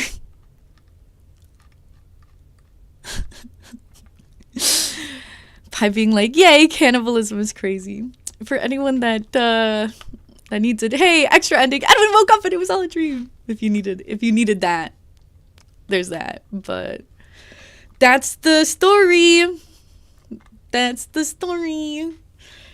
What do you guys think? What do you guys think? How was it? What did you like? What did you hate? What was interesting? What was boring? What parts were good? What did you wish there was more of? What did you wish there was less of? What parts struck out to you? What parts sucked? Tell me everything. Please, please, please, I encourage you. Homework assignment. Everybody has to leave a comment about what they thought before I I'm allowed to end the stream.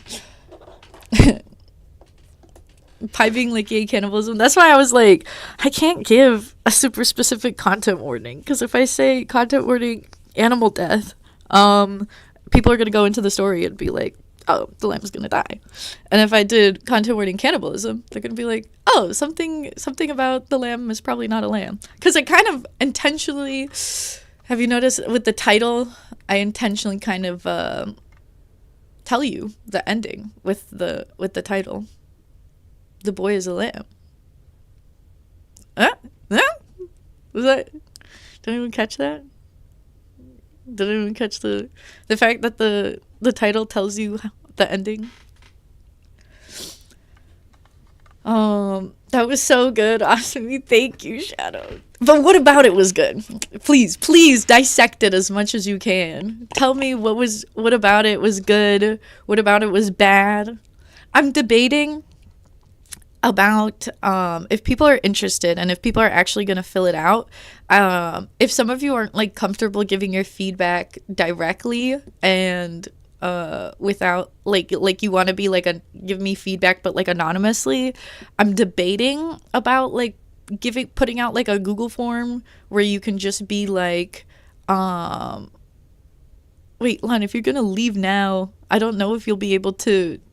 The stream might end shortly, so because it's almost 5.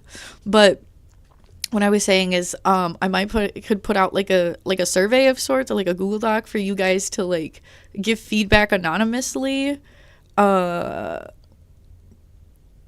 that if you really wanted to like tell me what you thought, but don't want me to know that it's you that's telling me this, I could potentially put out a survey where you can like give feedback anonymously. But if nobody cares and nobody's gonna fill it out, then I'm not gonna make it.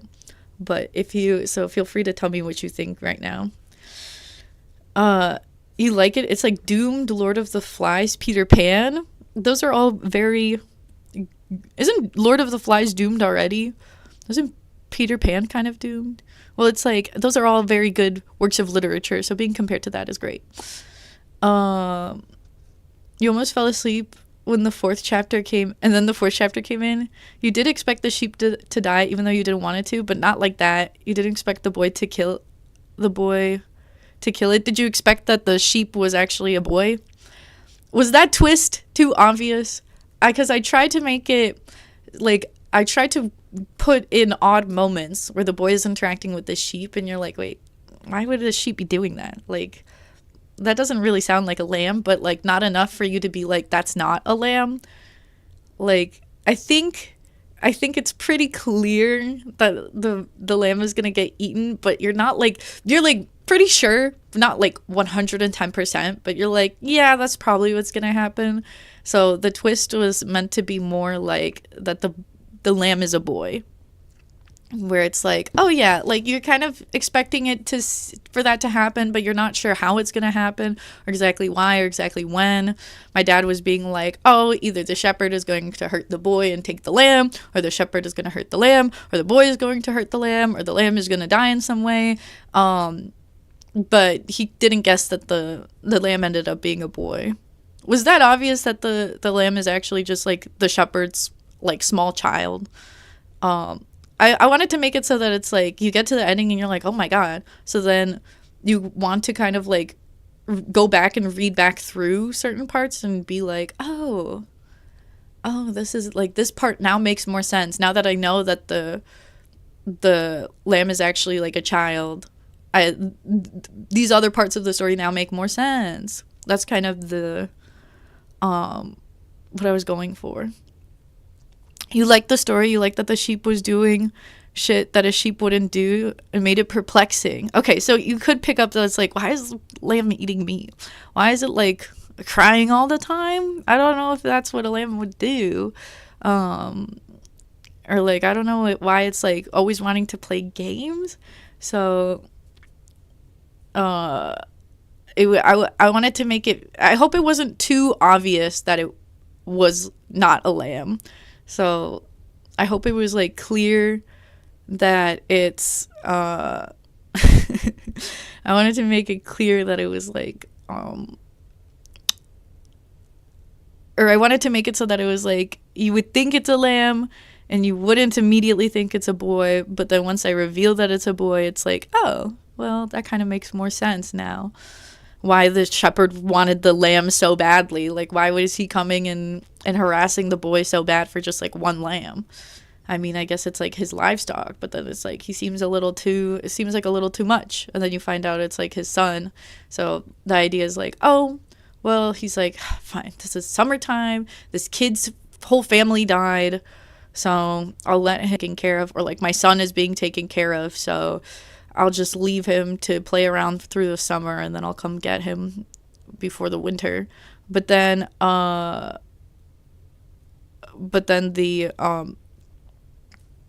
what is it? But then he was like, but then the boy like went away before the lamb could, or before the shepherd could come back to get the lamb. And then winter came too quick for the shepherd to come back in time. And then he could only come back when the storm had ended. And it was already too late. In chapter 1, you did think he was going to kill the shepherd. So while not quite right, you were close. Oh, yeah. Okay, good. Because I wanted I wanted people to think, okay, something bad is going to happen. Like, either the boy is going to kill the shepherd, or the lamb is going to die, or the shepherd's going to kill the lamb. Like, but not have it be, like, obvious. So I'm glad that people thought, like, different things. Because if everybody was like, oh, the boy's going to kill and eat the lamb from the very get-go, like from the very first moment, I would be like, oh, I made it too obvious. Like it's always going to be kind of obvious, but I didn't want it to be too obvious. So I'm glad to hear that you thought something else could potentially happen.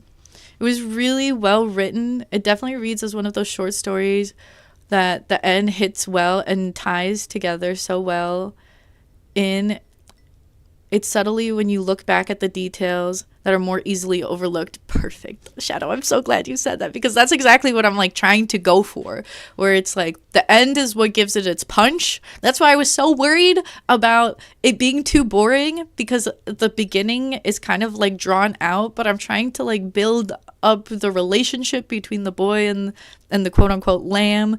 I'm trying to like put in not so subtle foreshadowing.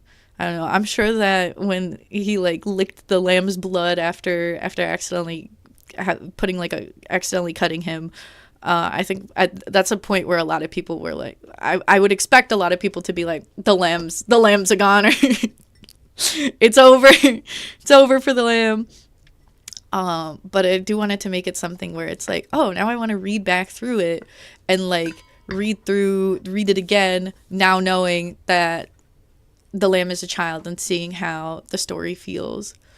You think it's a good story? Thank you.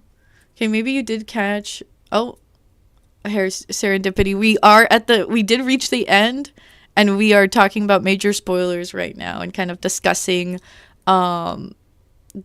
everything that happened. So now would be a really good time. Now would be a really good time to leave if you don't want to be spoiled and you want to like watch through the whole thing from the beginning. Again, I'll have the VOD up and some more specific content warnings for the people that need it. Enjoy your daily unkies. Have a lovely lurkies. You did notice that, but in your sleepy mind, he was a whimsy sheep. He was just a whimsical sheep. Like, I guess it's supposed to have slight fairy tale vibes so that it feels like a little like whimsical, that the boy is like playing with like a lamb, a little bit more fantastical. Was the setting clear at a certain point? It was supposed to be kind of like Europe, old, like medieval, near medieval, Middle Ages, something like that. That's why Edwin's name is spelled like that. And then this is supposed to be like a pretty small village that's really close to the woods. And then yeah. Okay, maybe you did catch that the lamb wasn't a lamb. You also found how the shepherd reacted was weird, but didn't think much about it. Yeah, it's supposed to be something about, like, you're supposed to feel like, oh, why is it being written this way? That seems like a bit much. this seems like a little odd how the lamb is being treated, how the lamb is interacting, but it keeps saying it's a lamb, so you're like, okay, like some of these things make sense. So maybe maybe Asami just can't write, whatever. Maybe it's a bit more fantastical. That's fine. The matted fur thing did throw you off though. In which way? Did it throw you off thinking it was more a sheep or it was less a sheep? Again, what did you guys think about the title being the ending? You're a little in shock, but good plot twist, if you can call it that. I would consider that a plot twist, no? Potentially.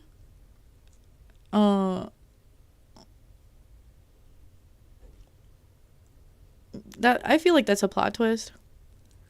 It wasn't too obvious. Yippee, good. What the fuck? You just clicked on another person's notification, came here. It was destined to be. Well, welcome back. Unfortunately, the story is over. So, feel free to watch the VOD if you want to read through the story again. You will say using lamb and sheep interchangeably was confusing since it kind of threw off the timeline. I use sheep because, like saying lamb every time.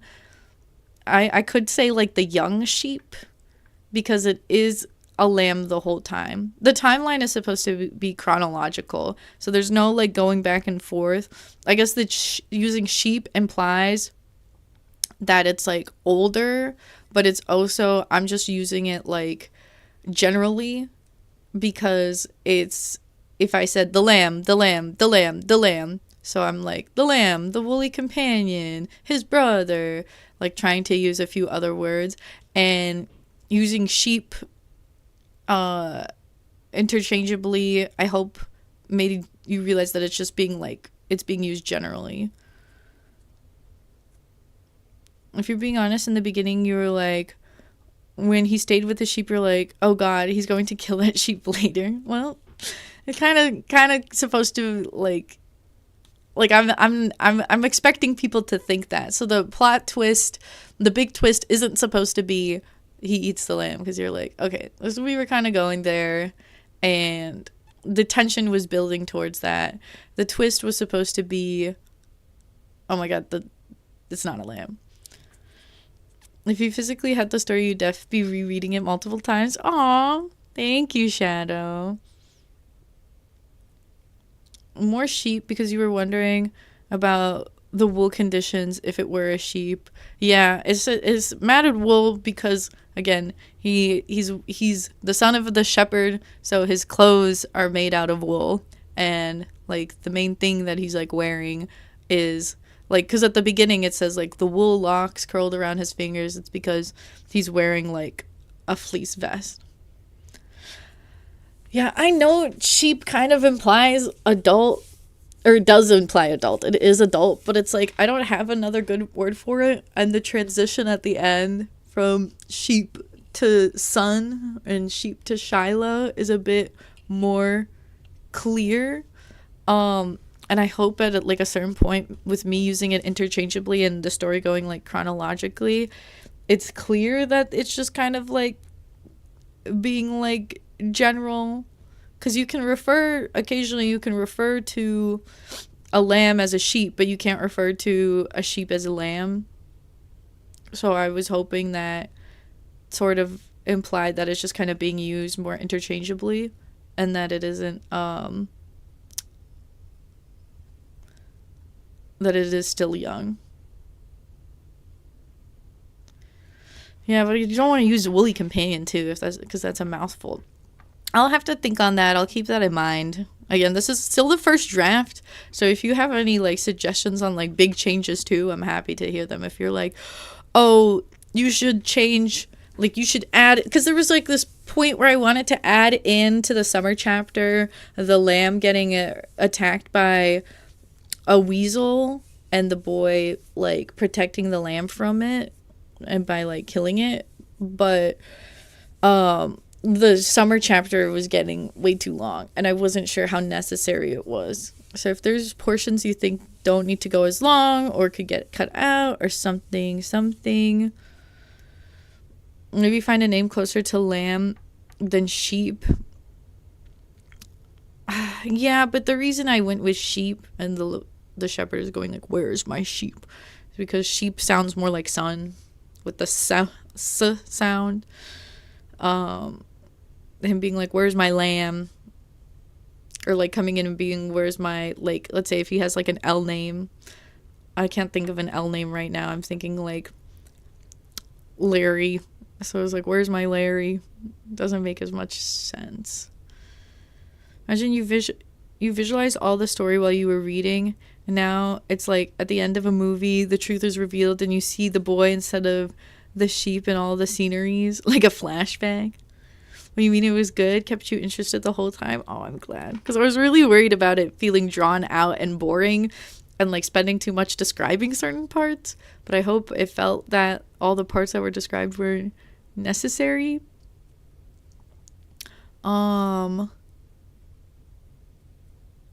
I did use Woolly Companion in the story. Putting on your degree hat. Plop. So, in communication, lamb and sheep are basically a representation of a helpless, pure being, or in this case, a young boy. And the symbolism it applies is that the boy found the lamb and decided to protect it until possibly, I don't know which direction of the story goes as you edit it. Evil corrupts the boy, and therefore he gets rid of the pure boy.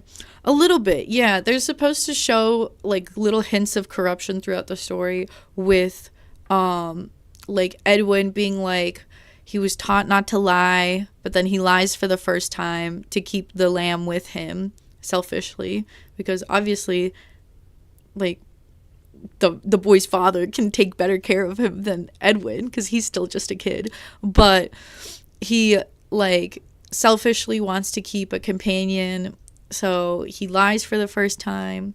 Then he's like wants to have fun and eat something yummy, so he steals for the first time. And then he like kills something for the first time, and so he just like progressively the young boy progressively starts to get more corrupted. And originally, like when you're going into it and you see the title is The Boy is a Lamb, like I wanted people to think either like when a lamb is actually introduced into the story to think that they're like parallels of each other, or that they're actually one and the same, or that the boy, there's an actual lamb, but then the main character that I actually refer to as the boy is like a lamb in some ways, is also being pure in some way. And then him slowly becoming more corrupted and killing the lamb.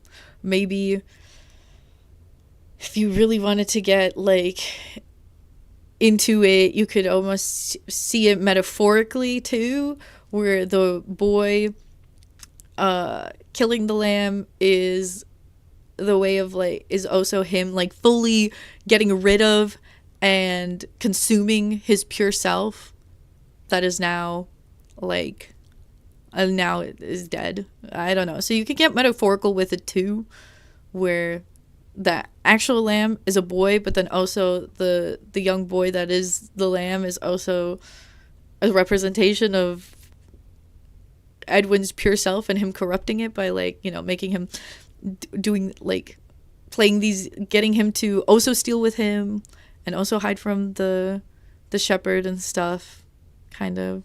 Woolly Companion had an endearing tone, like a nickname, so it'd be cool to see that name get cut off. Dying the conflicts would be like a... What do you mean the name, having that name get cut off?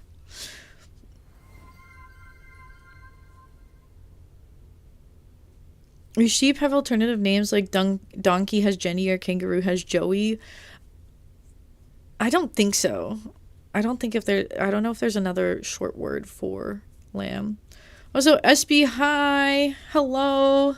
You've missed the story. I'm so sorry. We finished reading it and now we're discussing the ending. So I would leave if you don't want any spoilers.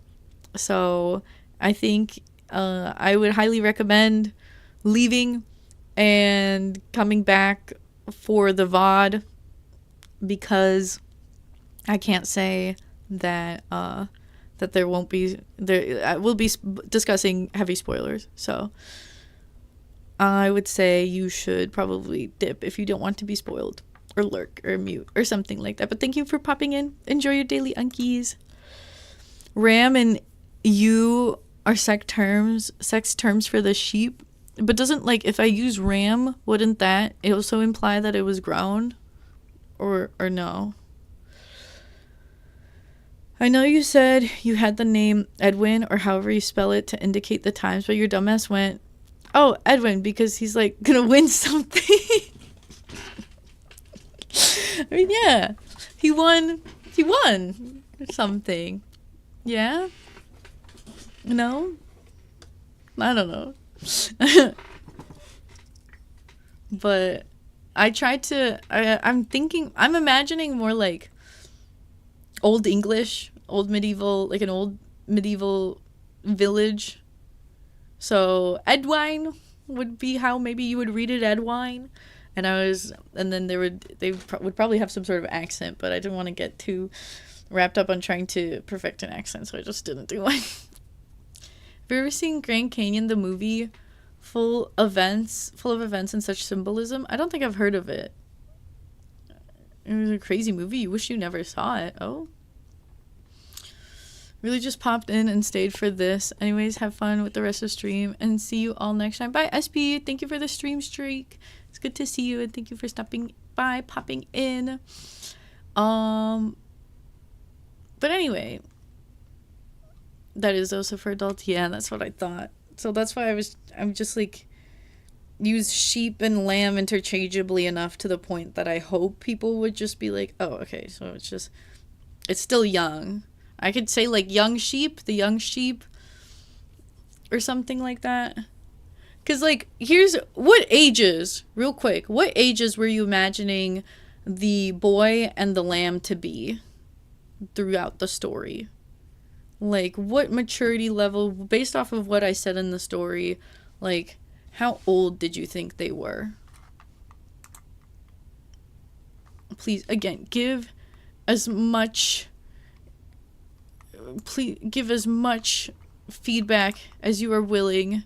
Any sort of feedback, any sort of advice, as much as possible. I want to go through some more edits, some more, and work through the story some more, and like get it to the point where it's like really polished and I'm incredibly happy with it. And so every piece of like feedback and advice is incredibly useful and appreciated and needed. So yeah, especially like thank you for letting me know about like how using sheep and lamb interchangeably was a bit confusing. I have to work out how to make that more clear. So for young sheep, there is also hogs or shearling, about a year. Okay. Wait, an ad is trying to play, but I think it's going to be like a 10-second ad. I think if I play like a quick 30-second ad, then it'll hide this ad. So let me run a 30-second ad real quick and then get back into discussing. So like, because then it should get rid of it for good. I'll pause for a moment.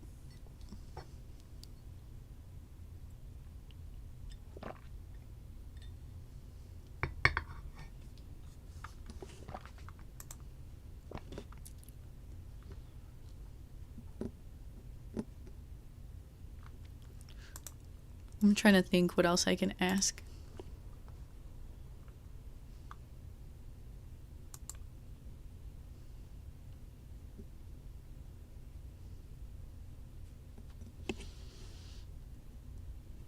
Oh, I don't think the ad is playing yet, so I shouldn't set it silent. I should wait till it actually starts playing. The ads confuse me sometimes because it says like, oh, the ad, like the pop-up for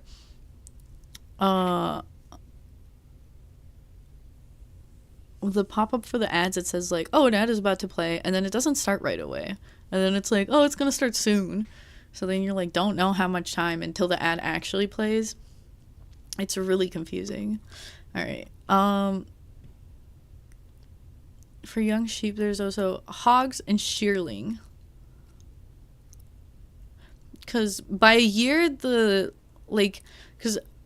describing the lamb, it's like, I want the age for the boy to match with the, okay, wait. Is an ad playing now? Okay, now it says ad in progress, and I'm not having a thing pop up. It's so confusing. It's so confusing.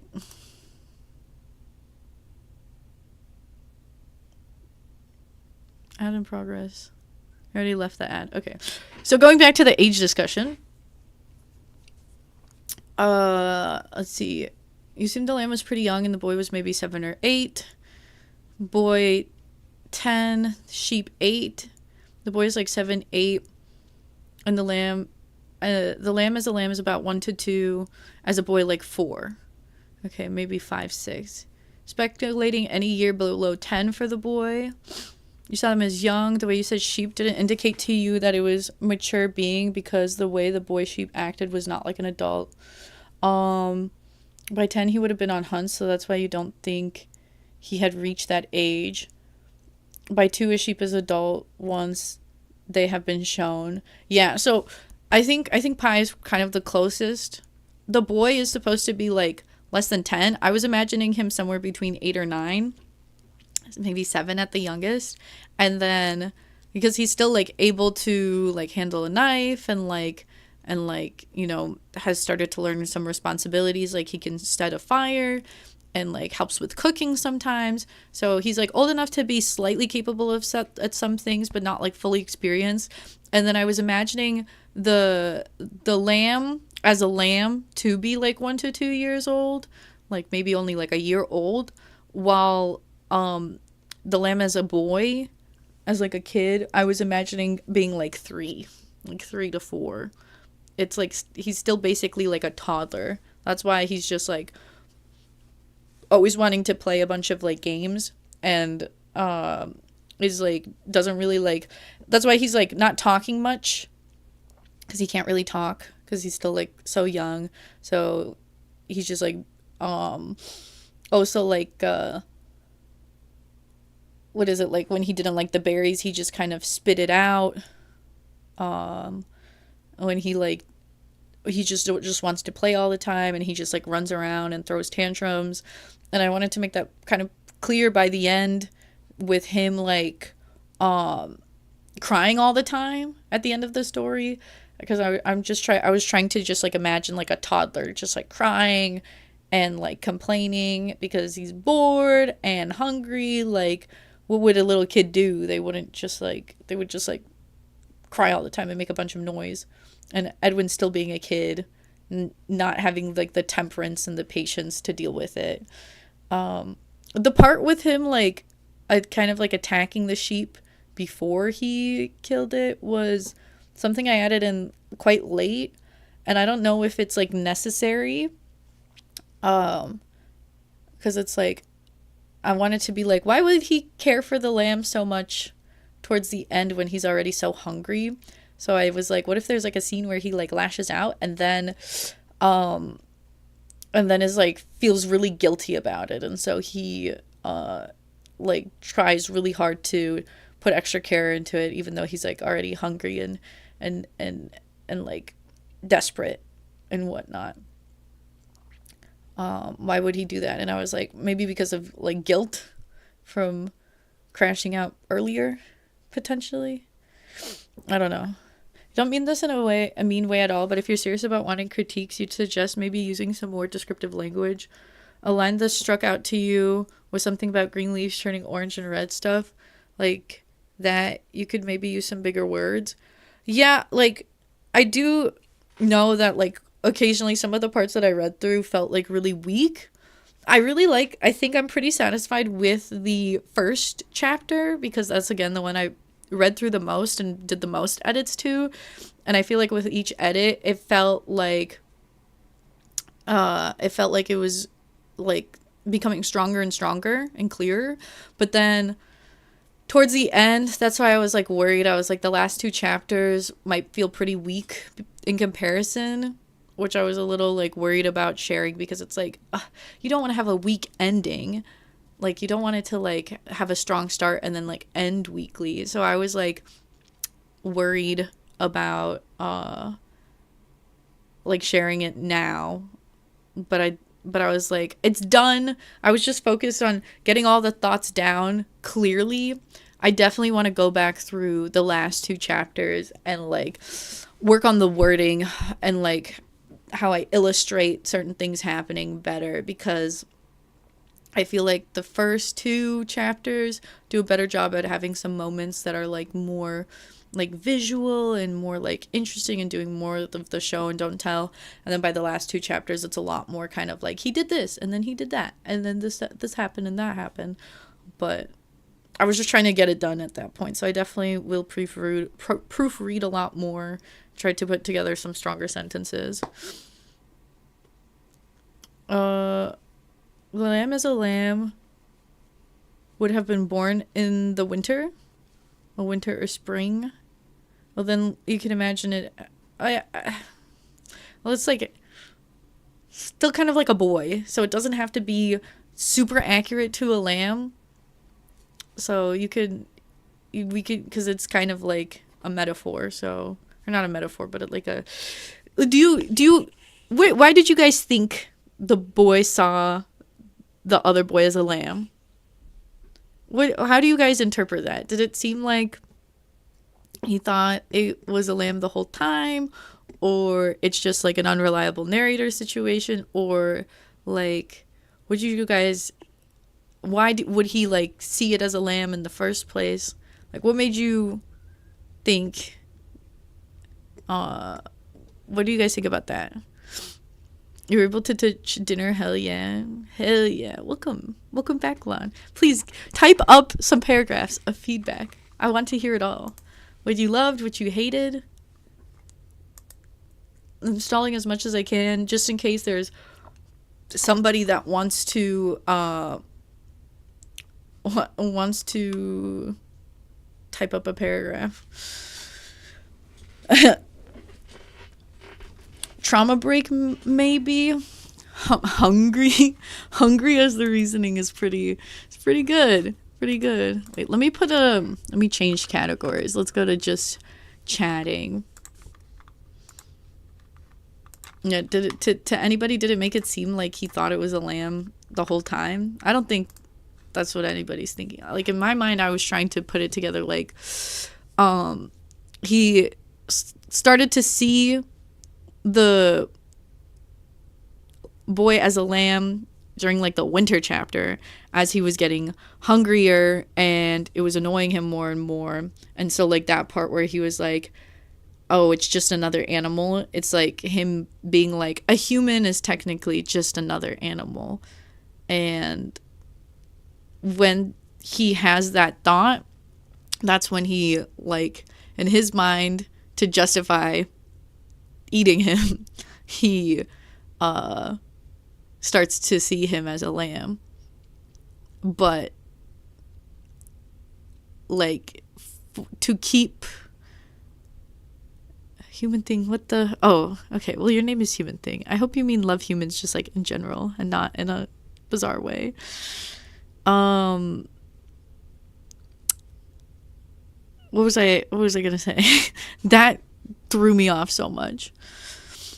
You said you're not posting it outside of this, right? Yes, because I am scared of AI.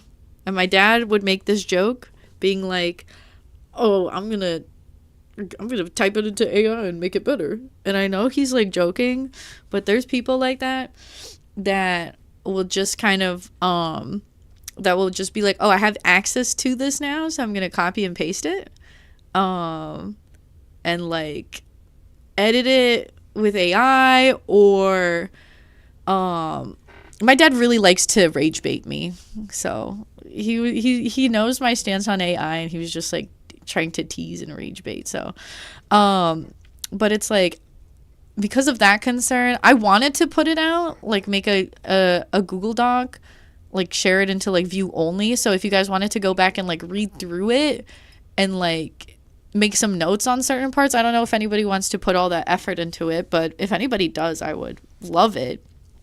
But then I was like, AI, and then like what if somebody like copies and pastes it and puts it out somewhere else, and then they try to take credit for it, and then they have like a Google Doc to be like, see, I wrote it. I think having it only accessible on this stream that's like time stamped will make it easier to, you know, protect my original work and be like, hey, like, don't like, this is, I'm the one who wrote this.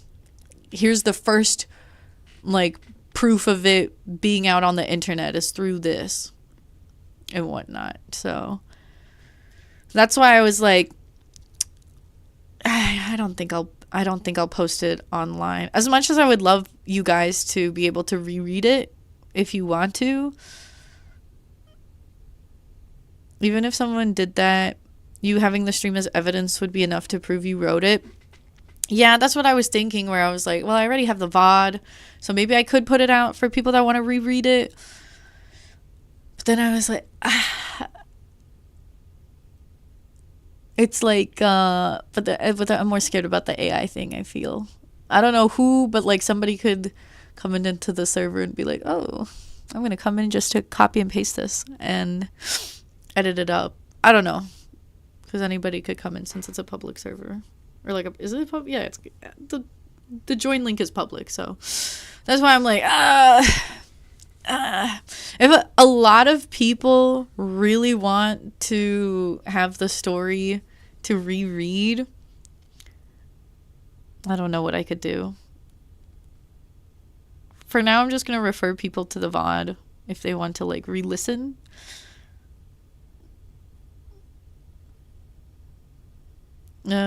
You could do a locked work on AO3 where you have to have an account to read it, potentially, but I am interested in eventually like putting it out as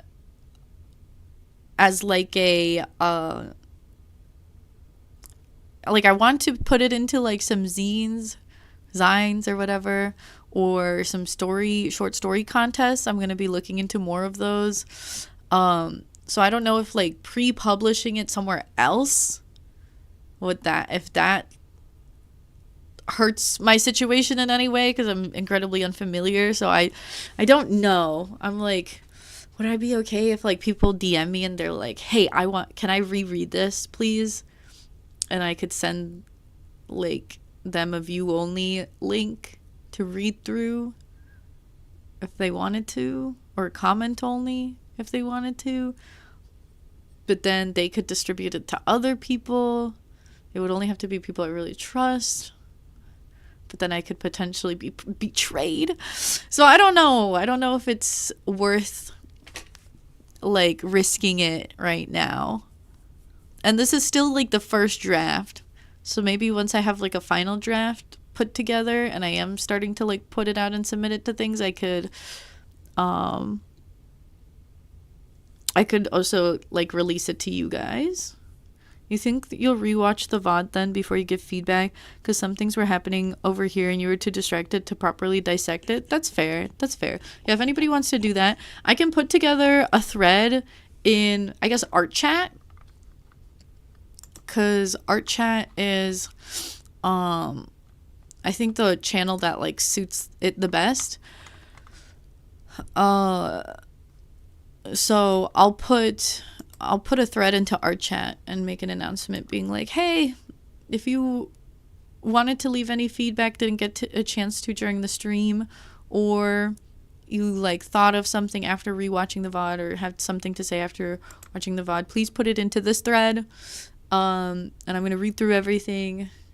I'm really curious what people want to say. So do you think it's better to do the thread or in the Discord, or to put out like a Google survey so that it could be potentially anonymous? What do you think people would prefer? Your internet went out? How are you still here then? Did it go out and you come back? Welcome back. Wubba. Hi.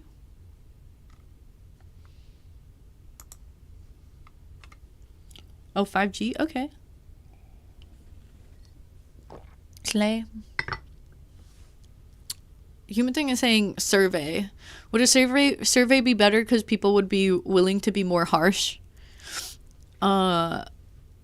Because if it's like the thread, I can see what people are saying, but if it's anonymous, there's gonna be like, I don't know, less pressure or less guilt with critiquing too harshly, and people will be more honest. Do you think? Here, let me hold a poll. Maybe I could do both. I want to make sure that if I make the survey, it's going to be used. Like, I can make the thread and then put the survey in it. So people can do the thread and or the survey.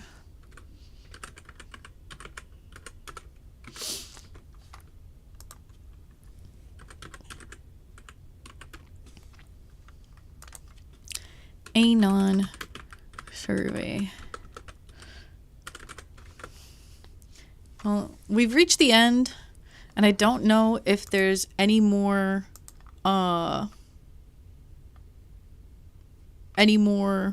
thoughts people have to share.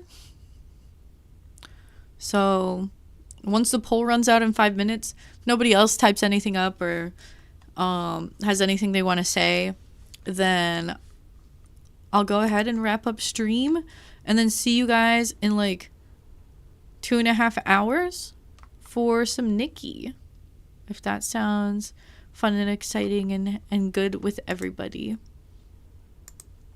Oh, do you guys have a rating for it out of 10? Amateur work, first short story ever. How would you rate it out of 10?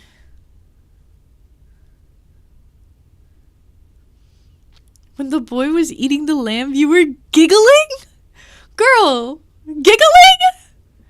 Because you just so happened to be giving your cat a snack at the same time. That's crazy. I mean, slay. We love when the cat gets a snack. But giggling is insane.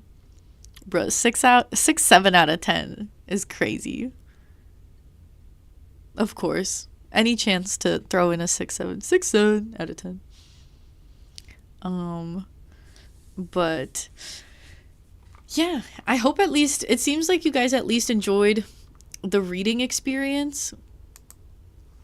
Like a 7 or 6 out of 10. Is that okay? Is everyone saying 6 or 7 as a joke or genuinely?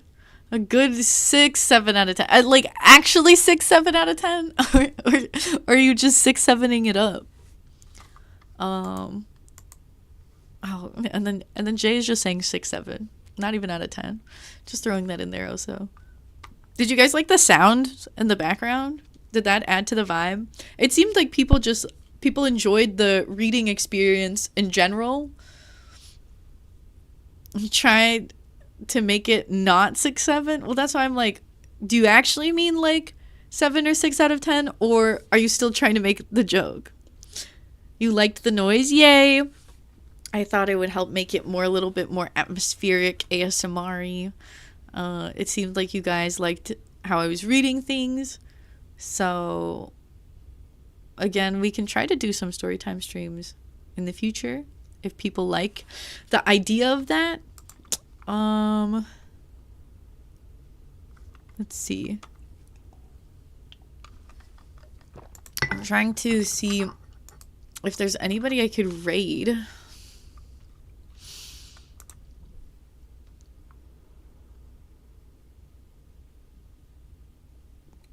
I'm like checking out the writing category. Maybe I should have, I don't know if I should have streamed here, but let's see this one.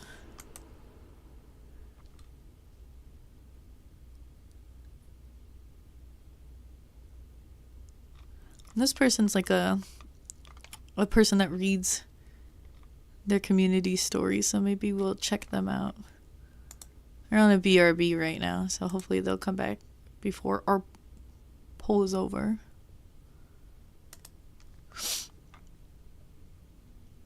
Don't forget to turn raids back on for tonight. Yes.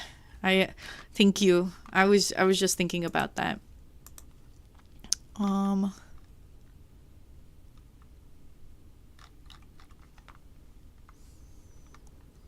But yeah. I don't know. It doesn't seem like anybody else has anything left to add on about like the stream in general. And it seems right now Anon survey is in the lead. So it seems like there's going to be at least a few people. If there's at least one person that's going to use the anonymous survey, if I make it, then I'll be making it. But I'll also do a thread for anyone that's coming in from the VODs. Hello! If you're a VOD watcher, hi! Thanks for coming back. So I'll make the thread for any VOD watchers that want to just like chat in there as the stream, or as the, like, as they watch the stream, they can just like live chat in the thread. And then I'll link the survey there as well for anyone else that wants to give anonymous feedback. Any last questions, comments, concerns about the stream, about the story time, about anything that happened, about how I went about the stream? If you guys think that the warnings I gave about the stream were adequate, because I don't know how many of you read through some of the discussions in the server, but there was like some concerns about how I was going about content warnings. Now that we've reached the end of the story, do you feel like the content warnings were adequate? Do you think they were too severe? Do you think they were not severe enough? And then again, like I said, I would, as you can see, they would be spoilers if I was like content warning, animal death, content warning, cannibalism. It gives less of a questioning of like, oh, will this happen? Like, instead of, because already from the start, so many of you guys were like, oh, the lamb is going to die. And then if I say content warning, animal death, you're like, oh, the lamb is definitely dying, instead of leaving a little bit of ambiguity. So, I'll put out those more specific ones now, for the VOD, but I hope the warnings I have currently were adequate enough. You loved being here for this. I'm so happy. That so many of you guys seem to enjoy it. So many of you guys were like enthralled and invested. Like, while I was telling the story, again, I was really scared about it being boring. So the fact that a few of you were like, oh, I'm like at the edge of my seat. Like, I want to know what's going to happen. Like, go into the next chapter. I was like, yay. You're literally locked in. Yippee. Thank God. All right. It seems like the person I'm interested in raiding is back. I don't want to like raid out while somebody is in like the middle of a chat. So let me just say my thank yous, and then we'll go ahead and raid out. If there's something you want to type up, be like, 1 sec, real quick right now, so that I stall enough for you to type something out and I wait for that message. Otherwise, I want to say thank you so much to everybody that came to the stream. You personally felt the content warning was good enough. Glad you joined the stream instead of sleeping to gaming content. Hell yeah. I'm so happy that you enjoyed coming and we're so interested. Again, first attempt back at writing after a really long time. Something that's like a more serious attempt at writing compared to when I was like writing when I was younger. So I'm really, really glad that there were so many of you that were interested. I know not everyone was able to make it or was able to commit to coming to the stream, but I'm grateful to all of the people that even expressed interest in the stream and wanted to, be here. So, and to all of you that are here and stayed all the way through to the end, wanted to hear every part of the story, I am incredibly grateful for you guys. Again, I want to get more into my creative works and putting out more original pieces and whatnot. I want to get, now that this short story is basically done and I'll just be editing it up here and there, I want to start working on my webtoon. That'll also be kind of dark. I wouldn't say much, like I would say like the same level of as this one, but yeah, like around this much. So if you really liked this one, then you could look forward to that. And if you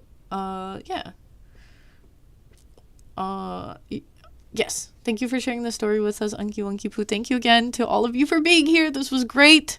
Thank you also, Mani, for resubbing. I appreciate you. And thank you guys for all of the stream streaks. I really appreciate every single message you guys left on this stream in particular, as it is something that's like very personal to me.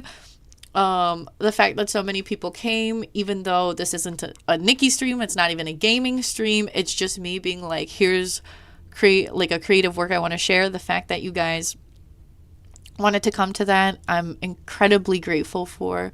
So thank you to everybody that was here, whether you were chatting along or lurking. I really appreciate all of you for being here, your presence and your support. I'll be making an announcement shortly. Once again, if you want to commentate some more while watching the VOD or while re-listening to the VOD, I will make a thread for people to commentate on, and then in that thread I will link a anonymous survey if you want to give more feedback and want to either glaze me super hard and not and have me not know that it was you, or if you want to just completely rip into the story without like having that be associated with you or anything like that. If you want to just kind of share anonymously, I will be we should have a VOD watching live stream thread on the server. Yes. Well, actually, I'm kind of like, if I do that, will it kind of be like spoilers? Oh, for like VODs in general. Oh, something like a thread within stream chat. I could do that. I could put a thread into stream chat. So for people that want to live commentate on the VOD. Yeah, thank you also for everyone. Thank you, Lon, for everyone for following the rules. That was great. I think you can see why I made the no predictive messages rule, because I guess the story relies a bit more on like, what is it, dramatic irony? Is that what it is? Where you like know what's going to happen, but don't know exactly how it'll happen. For when I or others watch the VODs, yes, that is a good idea, because it is something that I really enjoy when people like comment, like are watching the VOD and then like kind of like live commentate in a way. I think that's really funny and I enjoy reading through those. So I will add in a channel for that. So just, yeah, thank you to everybody again so much. I hope everyone had a good time. I mean, the intention was for you guys to be disturbed. So I hope I succeeded in my goal, and that it was a bit disturbing. Let me search for this live channel. It seems, yeah, writing group prompt 265 problem child, and they're just reading flash fiction. It seems like a very interesting concept, so I'll stick in the raid for a little bit to check it out, but then I will have to go shower and do some chores, get some food before the Infinity Nikki 2.2 live stream. If you are one of my Infinity Nikki viewers and you want to watch the restream with me, I will be going live an hour beforehand, and I will be just doing some dailies and chit-chatting real quick before watching the restream. Would be a pleasure to have all of y'all there, because it's so exciting and so hyped to like watch it with like an audience. Of course, we're going to like dissect it afterwards. I'm going to rip into every little aspect of it. So look forward to that. I hope to see some of you come back later. Thank you again to everybody that came to this. Thank you if you're watching in the VODs. Thank you so much for coming back to watch the VOD. I appreciate every single one of you that were here. Once again, please make some mentions in the server or some suggestions if you want more story times. And then potentially I maybe want to write like a shorter, like nicer short story that could be like a bedtime. So if you have any ideas for or like a prompt for me. That could be fun. But yeah, for anyone that could potentially be new here and has never been here before, once again, here's the Discord link. If you want to join, see a stream schedule, we could potentially be doing more story times. And then as well, I do some other games. So yeah, thank you so much for being here. I'll see you guys. Bye. Bye.